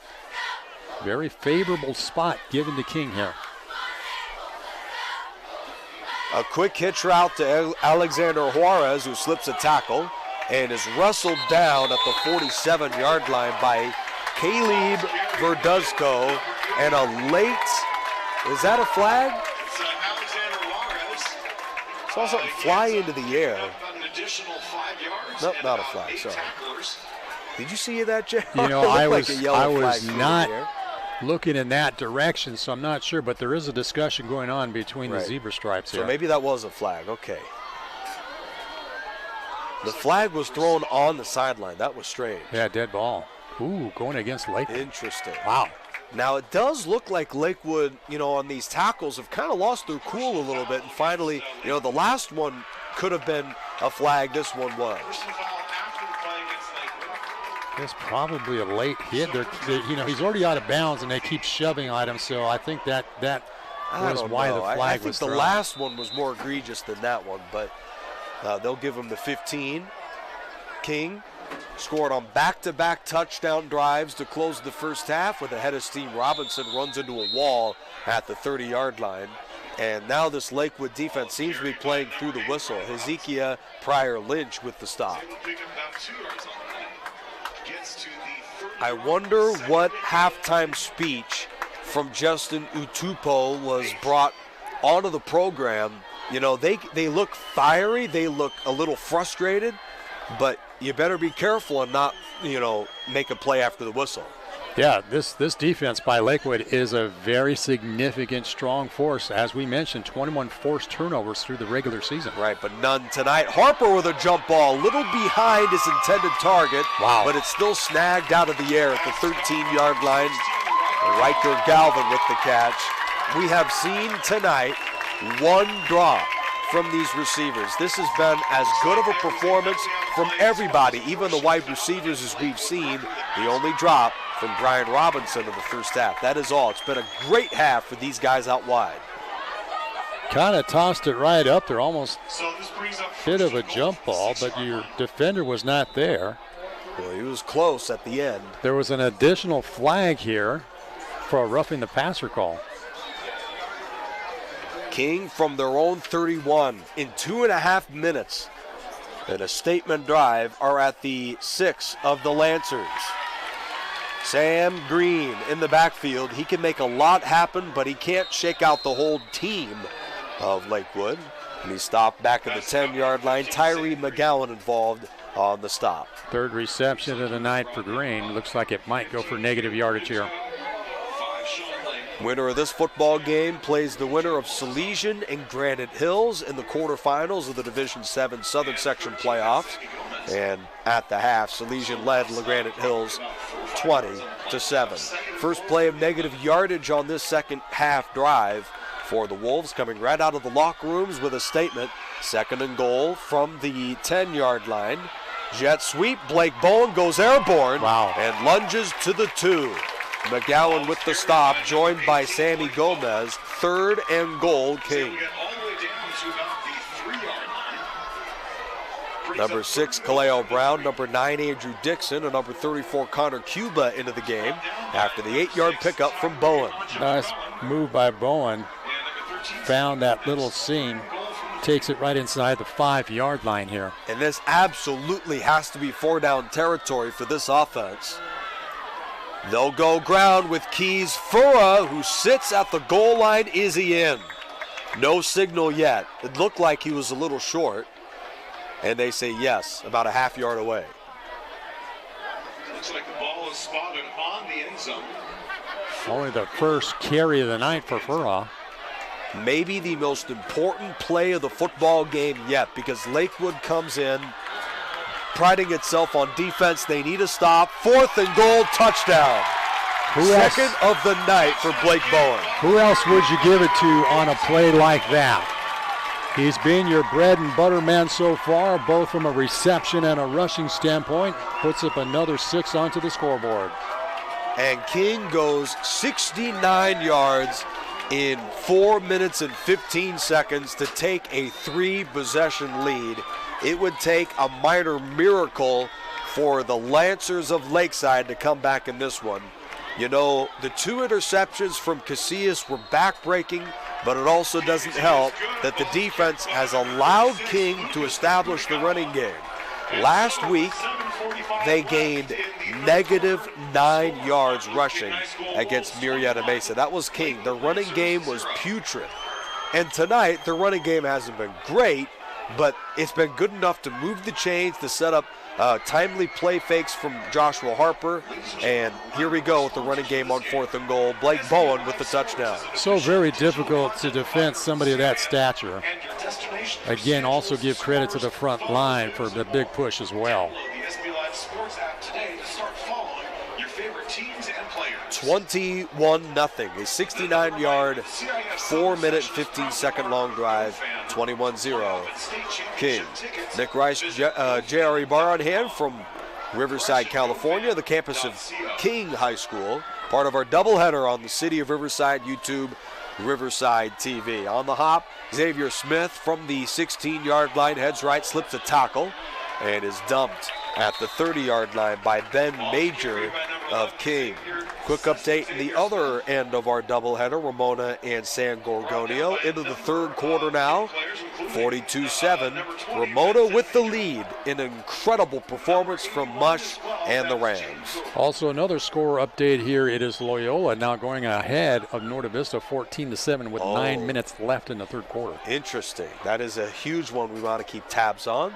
The highest division of football for a Riverside school. Ken Battendorf and the Braves in Division 7. Next up is King, or rather in Division 4. Next up is King in Division 7. Boy, that's 6th flag of the night here for the Lancers. The 6 flags, the 2 turnovers, the many miscues up front on the 5 sacks on Casillas. They picked a pretty bad time for their worst executed performance in a game all year. I mean, they just can't seem to get anything right now. Update at the half, 14-0, Orange Vista over Eisenhower in Division 5 playoff football. First down from their own 25-yard line. Casillas gains a couple and slides out of bounds in front of the Wolves' Kaleo Brown. Already 65 total yards and penalties here for the Lancers. Second down, so 2nd and 12 from the... Again, credit the secondary for the Wolves, just not getting any kind of target here for Casillas to land to. Linfield Christian adds to its home lead over Hillcrest. Into the 3rd quarter, the Lions 32 and the Hillcrest Trojans 7. Wow. So outside of a big comeback, Travis Carter and the Trojans are going to be one and done in the playoffs. Big hit of the 30-yard line. We haven't talked of him much tonight. Sam Green with the stop. His numbers this season, 58 tackles, 3 for loss, a league high 8.5 sacks this season, 3 forced fumbles, 2 fumble recoveries, and 3 pass deflections. A 6'2", 210-pound, highly touted senior, Sam Green, number 15. I mean, he just sheds the block of the tight end and makes an outstanding tackle to prevent the first down. Important 3rd down conversion attempt here for the Lancers. And they have struggled all night on 3rd and 4th downs. Casillas is looking long. And he'll take off to his right. And a late shove out with no flag on Brown. It's been that sort of night. I mean, that really epitomizes the performance tonight for, a team in Lakewood that prided itself on winning the battle up front. I mean, it's been a nightmare for Cade Casillas. How many times does he have to run the ball to just set up something downfield? Yeah, you can kind of see that frustration beginning to mount on Casillas here. I thought they had a little bit going in the screen game. You saw it earlier in the first half where they set up a tight end middle screen, a running back middle screen to beat the blitz with those quick throws. I wonder why they got away from that. That might be the adjustment needed here as we get closer to ending out this third quarter. That punt down at the 45-yard line. Another score update. It's still a 22-21 lead here by Patriot over Los Altos with 11 minutes in the third quarter. Winner of that game will play the Poly Bears next Friday. Or Thursday, I guess we'll have to see. That's true. It could be a Thursday night game. You never know. We've seen that throughout Riverside, 1 or 2. Yeah. Now, they're signaling Lakewood ball, and I wasn't going to say it, but Lakewood kind of pointed it out. That punt, it appeared, nicked a leg of a King Wolf. Wow. So I think that is the second good break that King's gotten away from. Remember in the first quarter of the game, they got away with the lateral that the officials blew dead. Inside run to Keys Furrow, number 12, and he crawls ahead to the Lakewood 43, make it the 42, 13 yards and a first down. Man, nice gainer by Furrow on only his second carry of the night, already at 16 yards on 2 carries. Yeah, head of steam on that play. Difference in the battle up front, you could see it on this play alone. Great job by the offensive line. Yeah, definitely look at the push that was created by Christian Hicks. The center and one of the star defensive linemen. Another run from Joshua Harper, the quarterback, his third of the game. Dane Mason, the 5'9 sophomore, with the stop on a gain of about 5. Yeah, Harper had 2 carries for 15 yards just in the first half. Keeper on the play by Harper. And the clock will just continue to roll here. An update from Ram High. JR, what do you think the update is? Don't tell me they're in the 50s now. If you guess that they scored another touchdown, you would be right. Wow. Ramona, they need an extra point, not 50. A PAT would make it 49. My goodness. With 3 minutes gone by in the third quarter. That is astounding. I think we mentioned it when you push Coach Masinski against the wall. He likes to respond, man. He reminds me of Sean McVay, a cool, collected guy, but when it comes down to it, he's got something in his breadbasket that other guys don't. He was plagued, his team plagued by injuries in last year's playoff run, but this go-around they are healthy and ready to rock. Wow, nicely done. Third sack of the ball game from Lakewood, and the first from Lancer linebacker Tyree McGowan, 1st and a half. Yeah, Tyree, we've talked about him earlier. This is a kid who's been really on a tear through the season, well over 100 tackles total here in the 23 campaign. King had gone on 3 consecutive touchdown drives, 2 capped by Joshua Harper, the third from Blake Bowen. And that may have just ended their chances at a 4th straight touchdown drive if they want to keep this one going. First, they face 3rd and 18. Tyree McGowan with the sack. Yeah, just when you needed something defensively to happen, the Lancers step up. The third team out of the Moore League, Lakewood Lancers, third team out of the Big West Lower League in King. Oh, the my double goodness. coverage, it was nearly picked off, but Blake Bowen comes down with it. 3rd and 18, a pickup of 25. Amazing. Actually 26 for the first down. Wow. Again, your bread and butter, man, when you want things to happen on a 3rd and long. I'd say, JR, it's been that sort of night for King. Just throw it up. I mean, everything's coming down your way. My goodness. Huge first down now here for the Wolves. Anthony Winston on the coverage, along with E.J. Baltazar. A first down after the 26-yard pass play. King in control in the third quarter of this one. Brian Robinson races to his right. Slips a tackle.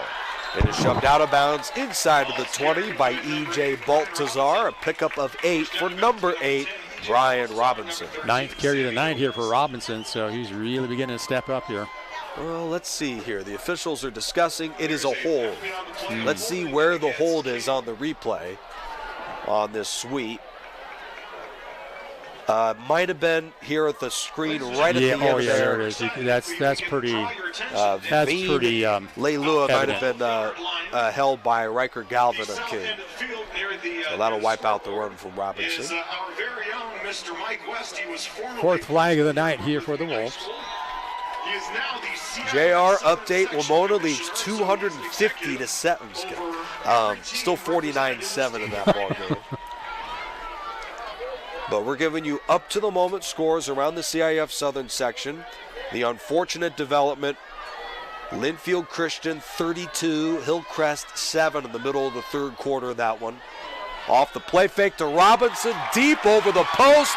The catch from Kaleo Brown. Touchdown King. 4 straight touchdown drives, and the Wolves are putting this one in the refrigerator with 3:34 to go in the third. Only the first reception of the night for Brown comes up with a 6.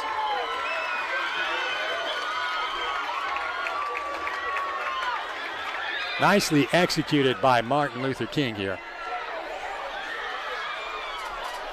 Out of the hold of Cuenca, Lucas Atugagua with the extra point, gets a good run at it, and it splits the uprights. 4 for 4 on PATs tonight. Harper with his third touchdown pass of the ball game. That one is prettiest on the run to Brown for the score. Taking advantage of opportunities has been that key here in the second half for the Wolves. I will take a second look at this one. And Kaleo Brown reels in just his third touchdown pass of the season. It was a picture-perfect throw. I mean, pitch and catch like they're playing in the backyard, JR. Yeah, I tell you what, Harper has just done a stellar job tonight. I'm singing happy birthday to you there, Nick. Guys, that's not until 9 months from now. Well, we want to get a head start, man. Beat the rush. Come on. Yeah, you know what? I don't mind more gifts on another party. Xavier Smith from the 16-yard line. He's got plenty of speed. Oh, man.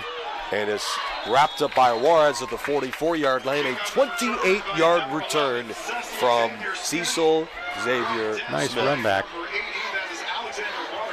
So let me quickly bring you up to speed on what's going on at all the Riverside schools. Ramona up 49-7 over San Gorgonio. Linfield Christian leads Hillcrest 39-7 in the third quarter. The Loyola Cubs have taken a 21-7 lead over Norte Vista. We'll see if the Braves can mount a strong second half comeback. Casillas sacked 5 times tonight, nearly another. He's going for it all, and he's got a man out there. That's the running back, Justin Holt. Yeah, and they say yes. Oh, yeah, that was a clean completion. First down to the 26-yard line. An outstanding pass from Casillas. You know, he had been under duress all night. That time he avoided the sack and creates a big play. Nicely done. This sparks a little bit of life here into the Lancers. All by himself making the grab with Justin Holt. They absolutely had to have. Update as well. Patriot 29, Los Altos 27. Wow. That game in the third quarter. So a lot of this action is going to come down to the final whistle. Casillas off the play fake, under duress, and for the third time tonight, he's sacked by Andrew Dixon. 10.5 sacks for Dixon this year. Quarterback is sacked by number 9, Andrew Dixon. It's a loss of about 3 yards on the play, so second and third. Joshua Harper's thrown 3 touchdowns. Blake Bowen on the receiving end of one and on the rushing end of another, but the play of the game from number 9, Andrew Dixon, has been a huge difference. Hard to believe that King scores with such ease if they don't have these short fields led by Dixon and the pass rush. Casillas with some magic slides to the 10-yard line. A pickup of 17. That's where he gets dangerous. And this crowd's getting a little uneasy. Maybe they thought there should have been a late hit on the quarterback. Let's take a look. That very, very likely could have been. Once again, Casillas getting chased out of the pocket. Got kind of nicked at the end of this play. Yep, just late touch, not egregious. They go with a quick huddle, and they stuff the run immediately that time. Christian Hicks takes down Sean Lane at the 10-yard line. Well, if Lakewood is the comeback in the game, you'd have to believe a touchdown on this drive would be the way to start it.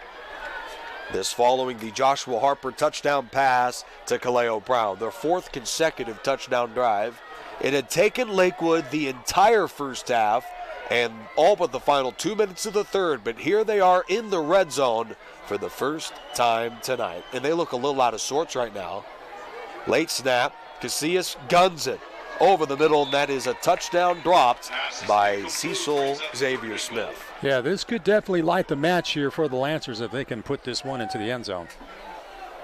Lakewood, as mentioned, their most resounding defeat of the season was at Milliken last month, a game where their quarterback threw 4 interceptions and had a 25 quarterback rating in a blowout loss. Tonight, very similar numbers for the quarterback, 0 touchdowns and 2 interceptions, but he does have this offense on the doorstep, off his back foot, diving catch in the end zone. Touchdown. Touchdown to the tight end, Caleb Tafua. Looks like pass was caught by number 7, that's Caleb Tafua. And there's no flags on the field. 1:32 to go in the third, 28-6 with a PAT pending. And JR, that was a outstanding 60-yard touchdown drive. This is what we were expecting from the Lancers really throughout the first portion of this game. Finally comes around to them, and you know, they're still not out of this by any means. This is a team that is fully capable of making things happen in a second half situation. Yeah, Cade Casillas, the league leader in completion percentage this season, throwing for over 2,000 yards in the regular year. It took until the final minute of the third quarter to get on the scoreboard tonight. The extra point is blocked. They will whistle it dead on the rejection from Robert George. Wow. 28-6 with 1:32 left in the third. Well, they'll give Ivan Quiros the block. 28-6, 1:32 left in the third. Take another look at the touchdown toss. A 10-yarder to Caleb Tafua, the tight end's 8th touchdown of the year. A highly touted tight end with offers from USC and Utah. A 6'4", 215-pound target. 1:32 left in the third. His touchdown keeps Lakewood in the game. Now, we saw it early in the first quarter. You know, the pass rush had been a huge problem for Cade Casillas since the beginning. That pressure, JR, involved even on the rush on the extra point. This defensive line has been great all night. Absolutely. That has been a key element here for the squad. Could they be going onside kick here? Yeah. Indeed they are. Oh, and my goodness. This one bounces into a couple guys' mitts, scooped up by Dixon. If 3 sacks wasn't enough for Andrew Dixon, how about an onside kick recovery? Why not? I mean, this is playoff time. You got to make things happen. Yeah. So I don't blame them for making that kind of attempt at all. Now, I got to say, King was very fortunate. I think they were very conservative in trying to not grab the ball too quickly. You may as well grab it as soon as you can. The onside try from Andrew Hiang. This is a pretty good execution of an onside. Unfortunately, the Lancers just couldn't get it. Right through the hands of Vian Leilua. Man. I mean, he had the ball right between the numbers with a chance to turn this game around. Jet sweep, Riker Galvin. Hammered at the 41-yard line. Leilua with the stop. Great job in pursuit. Part of the Red Swarm defense, a defense which had 21 takeaways this season, 0 tonight.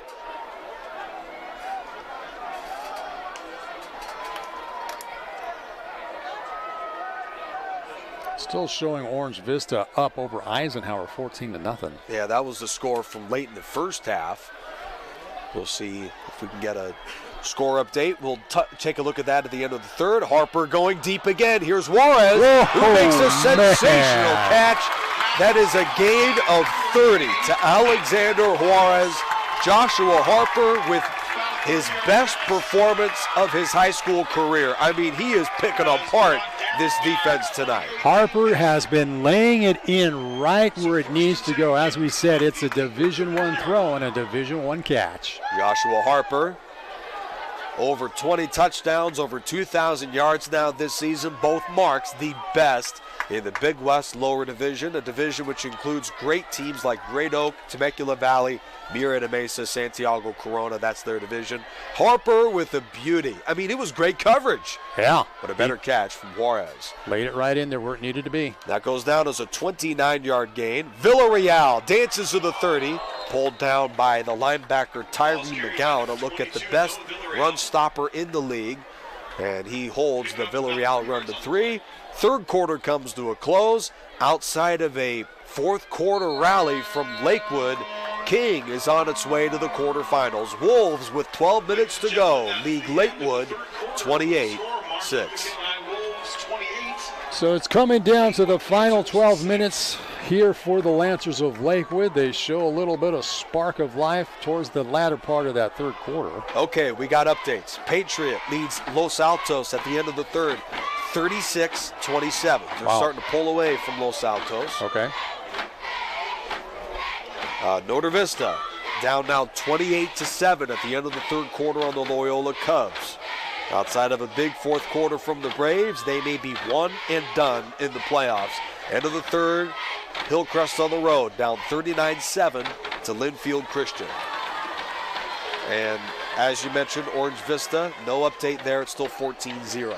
Yeah, I'm still seeing Vista Del Lago at 17-7. I don't think that's been refreshed yet. And finally, on our Riverside TV game, it seems every time I flip on the broadcast, there's a touchdown scoring right when I flip it on. Literally right now, there's a touchdown from San Gorgonio. Ramona 56, San Gorgonio 13. That is astounding. All right, both teams switch sides. Started the fourth quarter, part of our doubleheader on Riverside TV. Nick Rice, J.R. Ibarra, Division 7 between King and Lakewood. First down on the inside handoff. First carry of the ball game from number 7, not first. That's his fourth carry, yeah. Carry of the game. Yeah. Joshua Harper for the first down.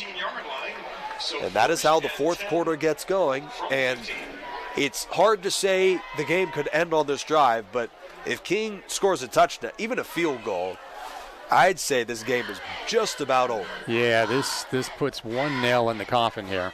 Yeah.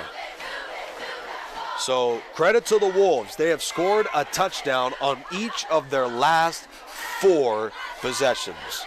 This Lancer defense came in third in the league, allowing just 22 points per game. Pitch to Blake Bowen. He's going to try and make magic happen. Gets a block from his quarterback outside of the 10. It is shoved out of bounds. Xavier Smith with the stop at the Lakewood 4-yard line. First down here for your Wolves. About 85 yards, but only about 8 of them are vertical. Wonderful PA guy talking that one through. About the 4.5-yard line, picks up a first down, so first and goal from the 5. The system is really crisp around here. Sure is. Salesian leads Granite Hills 28-10. It appears Salesian will play the winner of this game next week. Of course, a fourth quarter left there. Keys for a touchdown. Wow. Touchdown, King. And this game is just about over. Congratulations to King. Outside of a nightmare fourth quarter, the Wolves are on their way to the quarterfinals, a place where they were at last year, losing to Western. They get a chance to redeem themselves yet again in Division 7 CIF football, of course, with 11 minutes left. Pretty complete ball game so far here for the Wolves. Kick is up, looks good, and it is. Splits the uprights. PAT is good. Kicked by number 36, Lucas Akutagawa. That is his 5th extra point on the night, so score. We've seen crazy stuff happen in Southern Section playoff football. blowing a 27-point lead in under 11 minutes. I don't think that's happened before. A little hard to do, especially when you've had the consistent play that you've seen so far with the Wolves. But it's not out of the impossible. question. Not out of the question. He's Furra with his 5th rushing touchdown of the season. You know, the King Wolves, they had a good quarterback situation. This was the awesome part about talking to Jason McMains. You get an inside look at the quarterback and just the overall team morale going into his first year with the program. There was this kid, Joshua Harper, at the time just a sophomore, and he was the backup to a freshman in 2021. And a lot of guys in that situation would consider transferring out or saying, you know what, I'm not going to play. Good return here to about the 47-yard line, setting up Lakewood with a good start. But Joshua Harper, who he named as the coach's, a guy that the coach loves, went from a guy that never saw the field in 2021 to a spot duty part-time backup in 2022. He said, you know what? I'm barely seeing the field, but I know I'm good. I know one of these days I'll get a chance. And credit to Joshua Harper, because as a senior, his final year with the team, his only opportunity to showcase his skills to colleges, he got his one chance, and he used that opportunity in a big, big way, leading the league in nearly every passing category. Casillas throws this one away, incomplete. Yeah, Coach McMain said that this kid just kept working at it, and now you're seeing the fruit come to fruition here, and especially in a first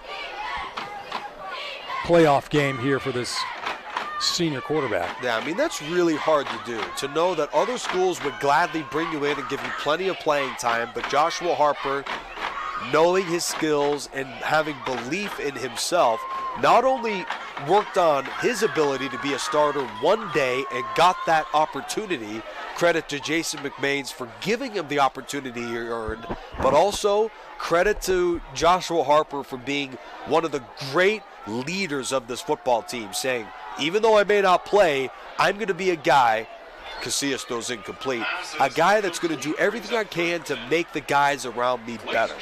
And, Jason McMains talked about Harper being a guy who knows the playbook sometimes more than him. Here's the thing, too. The transfer protocol is also beginning to show its ugly head at the high school level as well. Kids are beginning to shuffle themselves between different programs. And as you mentioned, Harper had every probably right to go someplace else, decided to stick it out here. And, man, he's really beginning to show the fruits of his work. Yeah, a lot of guys in college. Of course, high school is a different ball game. As Casillas on a third down fires one downfield and finds his man. That's the tight end Caleb Tafua. And they say it's a 15-yard gain in the first down with no flag on the field. About 30% of guys from college enter the transfer portal and never leave. They never find a home. I wonder if high school is the same way. Probably not the same percentage, but you see it kind of inching towards that same mentality, really. A guy says, you know what, I can find a better spot somewhere else, and it's not always the case, and there's something to be said. I sound like, like a get-off-my-lawn type of guy or just an old-school guy, but there's something to be said about sticking it out with the program and knowing that you have the ability. And you see that with everybody.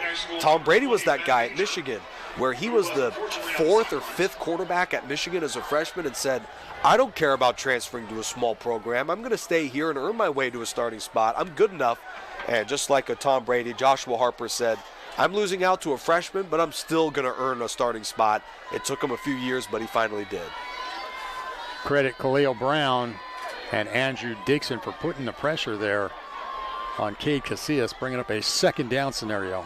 Yeah, he doesn't get credit for touchdowns scored from the King offense, but Andrew Dixon, my player of the game tonight. 3 sacks and nearly every pass from Cade Casillas. He's seen number 9 on the run. That is dropped from JT to Coon, 3rd and 10 for Lakewood. Casillas has had 4 incompletions in the last 5 passes here. So Casillas was 7 for 15 in the first half. What are his numbers, just completions-wise in the second half? Let me add that up. Not yards or anything, just completions. We just had 4 completions here in the second half, according to my calculations. Okay, so he's at 11 of about like 25 or something like that. Tough night for Casillas. Unofficial stats, of course. Another incompletion here. I mean, he just looks, the pressure is still getting there, of course, but Casillas, this is a guy we saw coming into the night, look confident, making these big plays. He got picked off a few times, sacked 6 times, and now he doesn't look like a guy with a whole lot of confidence right now. Yeah, he's definitely been rattled, and on a 4th and long situation, your back is definitely against the wall. You got to make something happen here, and he has the capability to do that. Right. Last-ditch effort, 7th play of the drive. He's going to need a whole lot of confidence on 4th and 5, not 4th and 10. The Wolves just gave it to him. Christian Hicks. Oh, boy. He was just a little offside, JR. The Wolves have been so hungry that they just... You get a sack. You get a sack. You get a sack. You get an offside. Still a 4th down scenario here for the Lancers. You get a trip onto Instagram for all those King High School students saying, hey, look at this guy. Look at this. Look at this crazy kid. Casillas on 4th down, throws over the middle. Oh, nice. And he finds his man, a first down to Tafua, number 16, with the stop of the 16, Riker Galvin, to convert 4th down. Great conversion there by the Lancers. They got a man down on the field, though. And that's the tight end. Caleb Tafua did make the grab, but he is injured and seeking the attention of the training staff. Another opportunity to check out our scoreboard tonight. The winner of this game battles the winner of Salesian and Granite Hills. 28-16 is the new score between the Salesian Mustangs and the Granite Hills Cougars. Update here, Loyola 28, Norte Vista 7 with 11 minutes left in the ballgame. That's not looking good. Patriot up 36-33. How about that football game? Wow. Over Los Altos.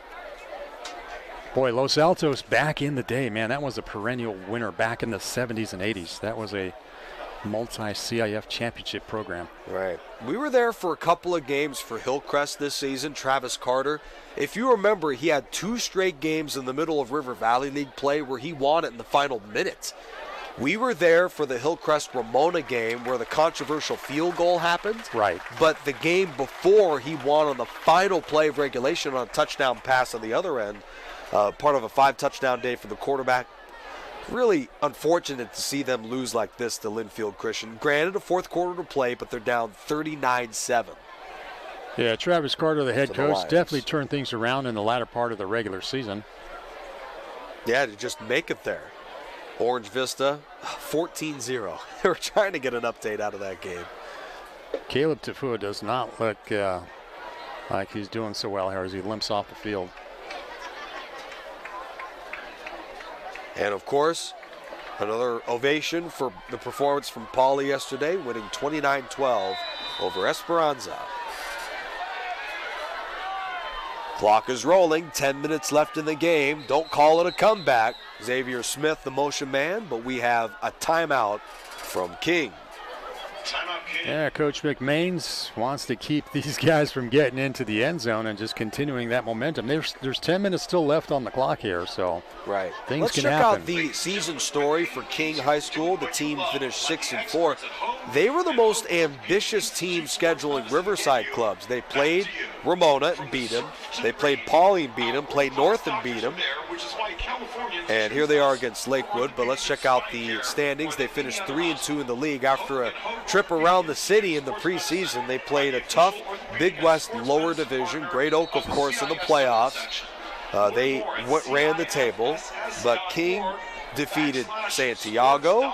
They shut out Corona, and they beat Temecula Valley. They won against the teams below them, lost to Murrieta Mesa and Great Oak, but Great Oak, the division leader, they lost by 1. So they were very close to being the #1 team in the league this season.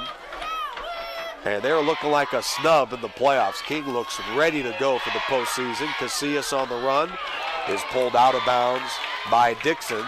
Late flag is thrown. That may be unnecessary roughness against Dixon. Or could be a horse collar tackle. We'll see what the call is, but it's likely against the Wolves. Meanwhile, for the Lakewood Lancers, the team came in 5-5 in the regular season. A stark turnaround for them, but, I mean, you can see it. I mean, Casillas has no more than 2 seconds to throw the ball. Yeah, yep, horse collar tackle. Could be a horse collar for sure. Yep. But the ball still hasn't been advanced yet. Now it is. But, I mean, we talked to the coach, Justin Utupo, before the game. We asked if he's healthy, and it seems like he is, but this offensive line just doesn't look prepared for tonight. I mean, it's one thing, King's a good pass rush, don't get me wrong. But, I mean, Kay Casillas has to be infuriated. I mean, give me 1 or 2 plays with a clean pocket, and I could deliver some good throws. Yeah, he's been chased around. He's put a lot of yardage, but unfortunately it's all been on the chase here. Right. See if they can hold up here on a 3rd and 11. So it's 3rd and 11.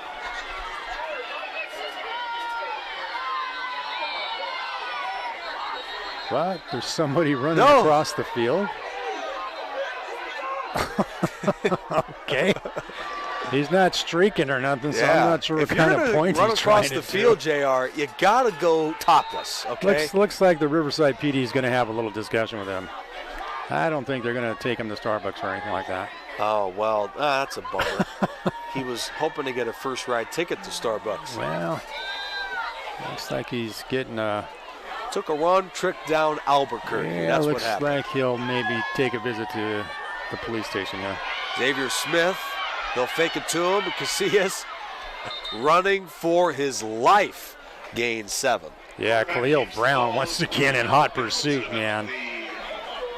Yeah, speaking of hot pursuit, 12-yard line brings up 4th. Khalil Brown with 2 touchdowns tonight, and here he is with another sack and a couple of pressures for King.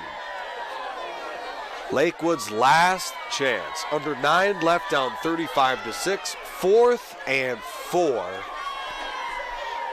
from the King 11-yard line. They're stopped in the game. If it isn't over already, absolutely is by that point. King threatens blitz. Yeah, looks like he's trying to just get the count to draw them off sides.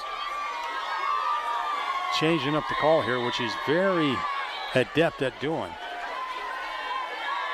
Holt in the backfield. Yeah, it looks like might be delay a game now. Delay a game. Delay of game called against Lakewood. 8th flag of the night.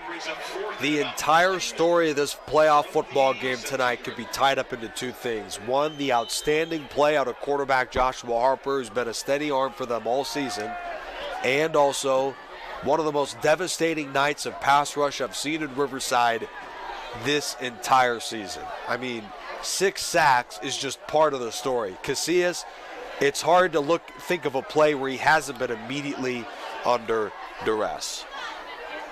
Yeah, when you're looking down the road here. First 4th and 9. Under pressure again. Wow. 7th sack of the ball game. Ivan Quiros brings him down. Goodness.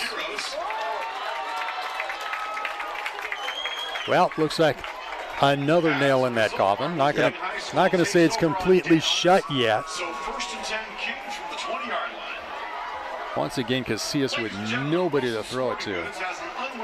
I mean, it's just, look, okay, that's maybe a 2nd and a half. It was only a 4-man rush. Plenty of bulletin board material going into next season for Justin Utupo and the Lakewood staff. I mean, the story was just they needed Casillas to have a little more time to throw the ball. All that considered, he actually didn't have a bad game at quarterback. Yeah, and you got to be encouraged by the guy, a sophomore who's coming back, and he's, able to make plays in the pocket. So you don't need the perfect offensive line for a quarterback like that, but you need something. He'll definitely learn from experiences like this. There's no question on that.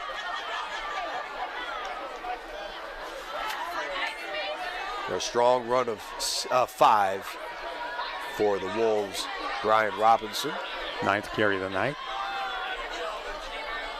Congratulations to Jason McMains, who has won 2 playoff games in as many years as long as they hang on to this one with 8 minutes to go. Robinson hammered by McGowan after the 3-yard run. Despite this team not advancing, a credit to Tyree McGowan, the linebacker from Lakewood. I would be surprised if he's not a Division I linebacker next season, already being recruited by a couple of Division I programs right now. Check out number 6, Tyree McGowan, head down, shoulders up, and he just drives the running back into the ground. Textbook tackle. No question. The kid's got the size. He's got the incredible defensive instincts. And a real leader of that defense. One of the 2 linebackers in on a 3rd down out of the pistol. Robinson stumbled but squirts through. He needed 1. It's a gain of 2. The tackle from Pryor Lynch. It's a 1st down. Yeah, looks like they'll definitely give him that forward progress and another 1st down here. And no matter who Kings plays next week, Salesian or Granite Hills, Salesian has the narrow lead into the 4th quarter of that one. Brian Robinson is a new wrinkle in this offense. Yeah, I mean, you know, exactly. King, a good year running the ball with Noah Villarreal, but if this guy, Villarreal, who'd be a starter on a lot of teams, if he could be the backup behind a Robinson through the playoffs, that makes a 1-2 punch that'll be very tough to stop. Blitz. They'll run the ball anyways. Here's Robinson. Not much doing on the outside. Pryor Lynch yet again defensively. Ball's carried by number 8, Brian Robinson. Loss of 2 on the run. Another update here. It looks like the great season by Norte Vista is going to come to a close. They are trailing 35-7 with only 6 minutes remaining against Loyola. So unfortunately, Ken Batdorf again just can't advance in CIF. We feel bad for that one. Yeah, you know, we brought it up earlier in the game. Division IV is a tough draw, and, you know, they met their match tonight. Similar story with Hillcrest, end of the 3rd quarter. Linfield Christian 39, Hillcrest 14.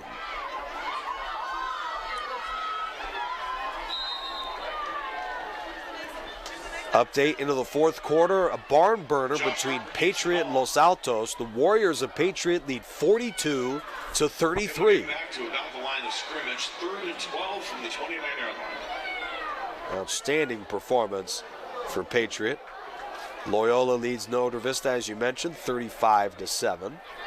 And on our other Riverside TV game, Ramona 70, San Gorgonio 13. Oh my gosh, I want to hear all about I got to watch the replay on that game. Yeah, no, we're going to, the pep rally with Pep Fernandez. I mean, I don't think there's a running clock in high school football. Well, I guess when it comes to playoff time, they may forego. We'll have to look up the ruling on that one. Oh, my gosh. I mean, they're running the clock now. 2 minutes left. We're looking at a replay on the other Riverside TV game. Did Sam G fumble a kickoff return? Man. Hey, it's just playoff football, man. You never know what's going to happen. And the Rams come up and just whack you. Wow. In the back of the head. Experts were saying San G is going to win the game. I mean, we're not saying experts don't know what they're talking about, because they do. We're going to say they don't know what they're talking about. In this one very small particular instance, they usually do, of course. I mean, they picked King to win tonight. So, but my goodness, Ramona. I mean, that's the fun thing about football. The smart thing would be to say San Gorgonio is going to hang in the game. I mean, who could have imagined that? So we're essentially looking at Pauley will advance, Patriot is winning, Ramona's winning, so there's going to be 3 out of 4 in Division 11 that are looking to advance here. Right, and we're not getting an update out of the Orange Vista game against Eisenhower, but they were up 14-0 in the first half. So we could be looking at the Riverside area schools advancing, being Orange Vista, Ramona, King, and then what was the other one you mentioned? Patriot? Patriot was the other one. And we can maybe throw in Vista Del Lago into the mix. Okay, and then Norte Vista and Hillcrest appear to be the 2 schools that are going to the 2 casualties, unfortunately. And you know, those are the 2 I kind of expected to advance, actually. Especially Hillcrest. You know, Norte Vista was a tough draw, but Hillcrest. So we've got a final score.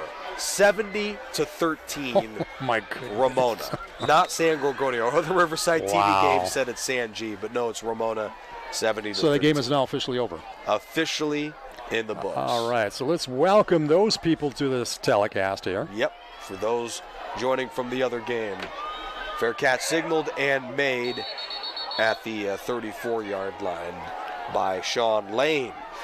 The story of this one for those joining us tonight has been two things. One, the sensational effort from quarterback Joshua Harper, and two, Cade Casillas. His numbers don't look great, but credit the pass rush of King. 7 sacks, many more pressures and hits on the quarterback tonight. And with 4:26 left in the ball game, Lancers are praying for pride points. They will end the season 5-6. King, having won 4 of their last 5, will improve to 7-4 and will play either Salesian or Granite Hills in the Division 7 quarterfinals next Thursday or Friday. Yeah, one-sided score here, but Lancers really can't hold their heads down. This is a very good football team. 3 sacks tonight from King defensive end Andrew Dixon. Holt gets a block, spins, and is taken down across the 35-yard line. Senior Robert George with the stop. We were scoreless with 6 minutes left in the first half of this football game. 2 interceptions from Cade Casillas, but King couldn't capitalize for most of the first half until they put together a lengthy 69-yard touchdown drive, capped by Joshua Harper's 17-yard throw to Blake Bowen. They converted a 4th and 6 on that touchdown drive to a Blake Bowen, and that may have been the play that broke the game open for King. That was the beginning of 5 consecutive touchdown drives for the King Wolves, and now they are on their way to a playoff win, 35-6. You know, Casillas has almost had more of an effective time running the football than he has passing it. Yeah. Now, that last run may have been a case of Cade Casillas immediately running the ball. He did have good protection on that play. Well, as we mentioned, he did come into this contest with over 330 yards on the ground. Now we have a quarterback change. Valentino Sainz Castrita, the transfer from Long Beach Poly, who has played in spot duty throughout the season, part of that open quarterback competition of the preseason. He's back for his first attempt, and he now meets that pass rush. The sack from Kaleo Brown, that is his 3rd of the ball game, but Brown is injured. We've got a timeout with 3:25 left in the ball game. Well, it looks like he's just cramping. So as of now, we don't know where these next rounds will be played. We don't know. It's very possible, as we mentioned, that Pauley and Patriot will wind up here next week, whether it be Thursday or Friday. We'll still have to see where Ramona will likely travel to. Yeah. What is cool is that, okay, Hillcrest is out, but we still may have an opportunity for a Ramona versus King semifinal playoff game, because both are in the same division, Division 11. No, I'm sorry. No. What am I saying? Yeah, King's in Division 7. Ramona and Pauley. Pauley. Ramona and Pauley could be playing in the semifinals of Division 11 football.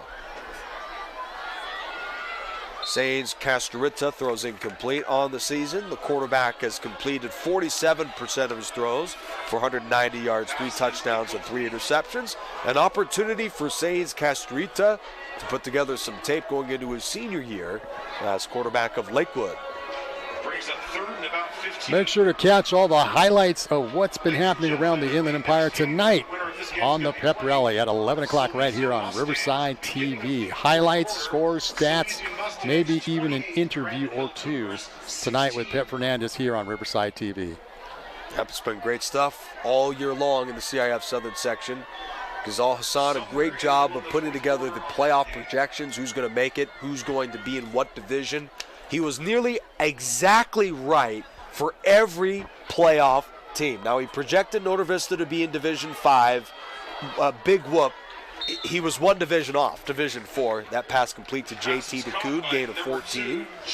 But he projected King would be a Division 7 club. He was right. He projected Ramona to be a Division 11 club. He was right. Same thing with Hillcrest. He had Pauley out, but he didn't know that Pauley would go against Vista Del Lago beat one of the best teams in the league.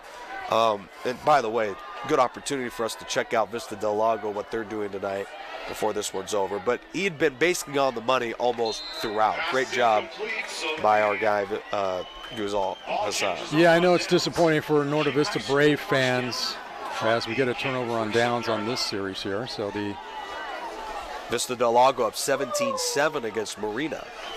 But that scores in the second quarter. Yeah, that hasn't been refreshed for some reason, so we still don't know the exact score on that one. Yeah. But as I was saying, the Braves of Norte Vista had a tremendous year. I mean, they had such a great balance this year, which we normally don't see from the Braves. They threw the football just a whole lot this season with great effectiveness. Patriot is up 42-33 on Los Altos with under 3 minutes left in the game. So it is very, very likely that Patriot will be the team moving on. And they will play Pauley in the Division 11 quarterfinals next week.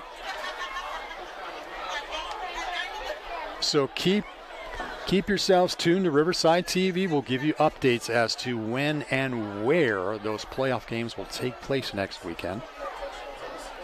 And once again, thanks to everybody. We have now pushed over the 10,000 subscriber mark on YouTube. Hey, you called for it a couple weeks ago, and we got it. We got it. You, J.R. Ibarra. First run of the game for the Wolves, Ben Major. A good opportunity for the sophomore to get a run in playoff action. You know, we asked Jason McMains going into the postseason, what's it like?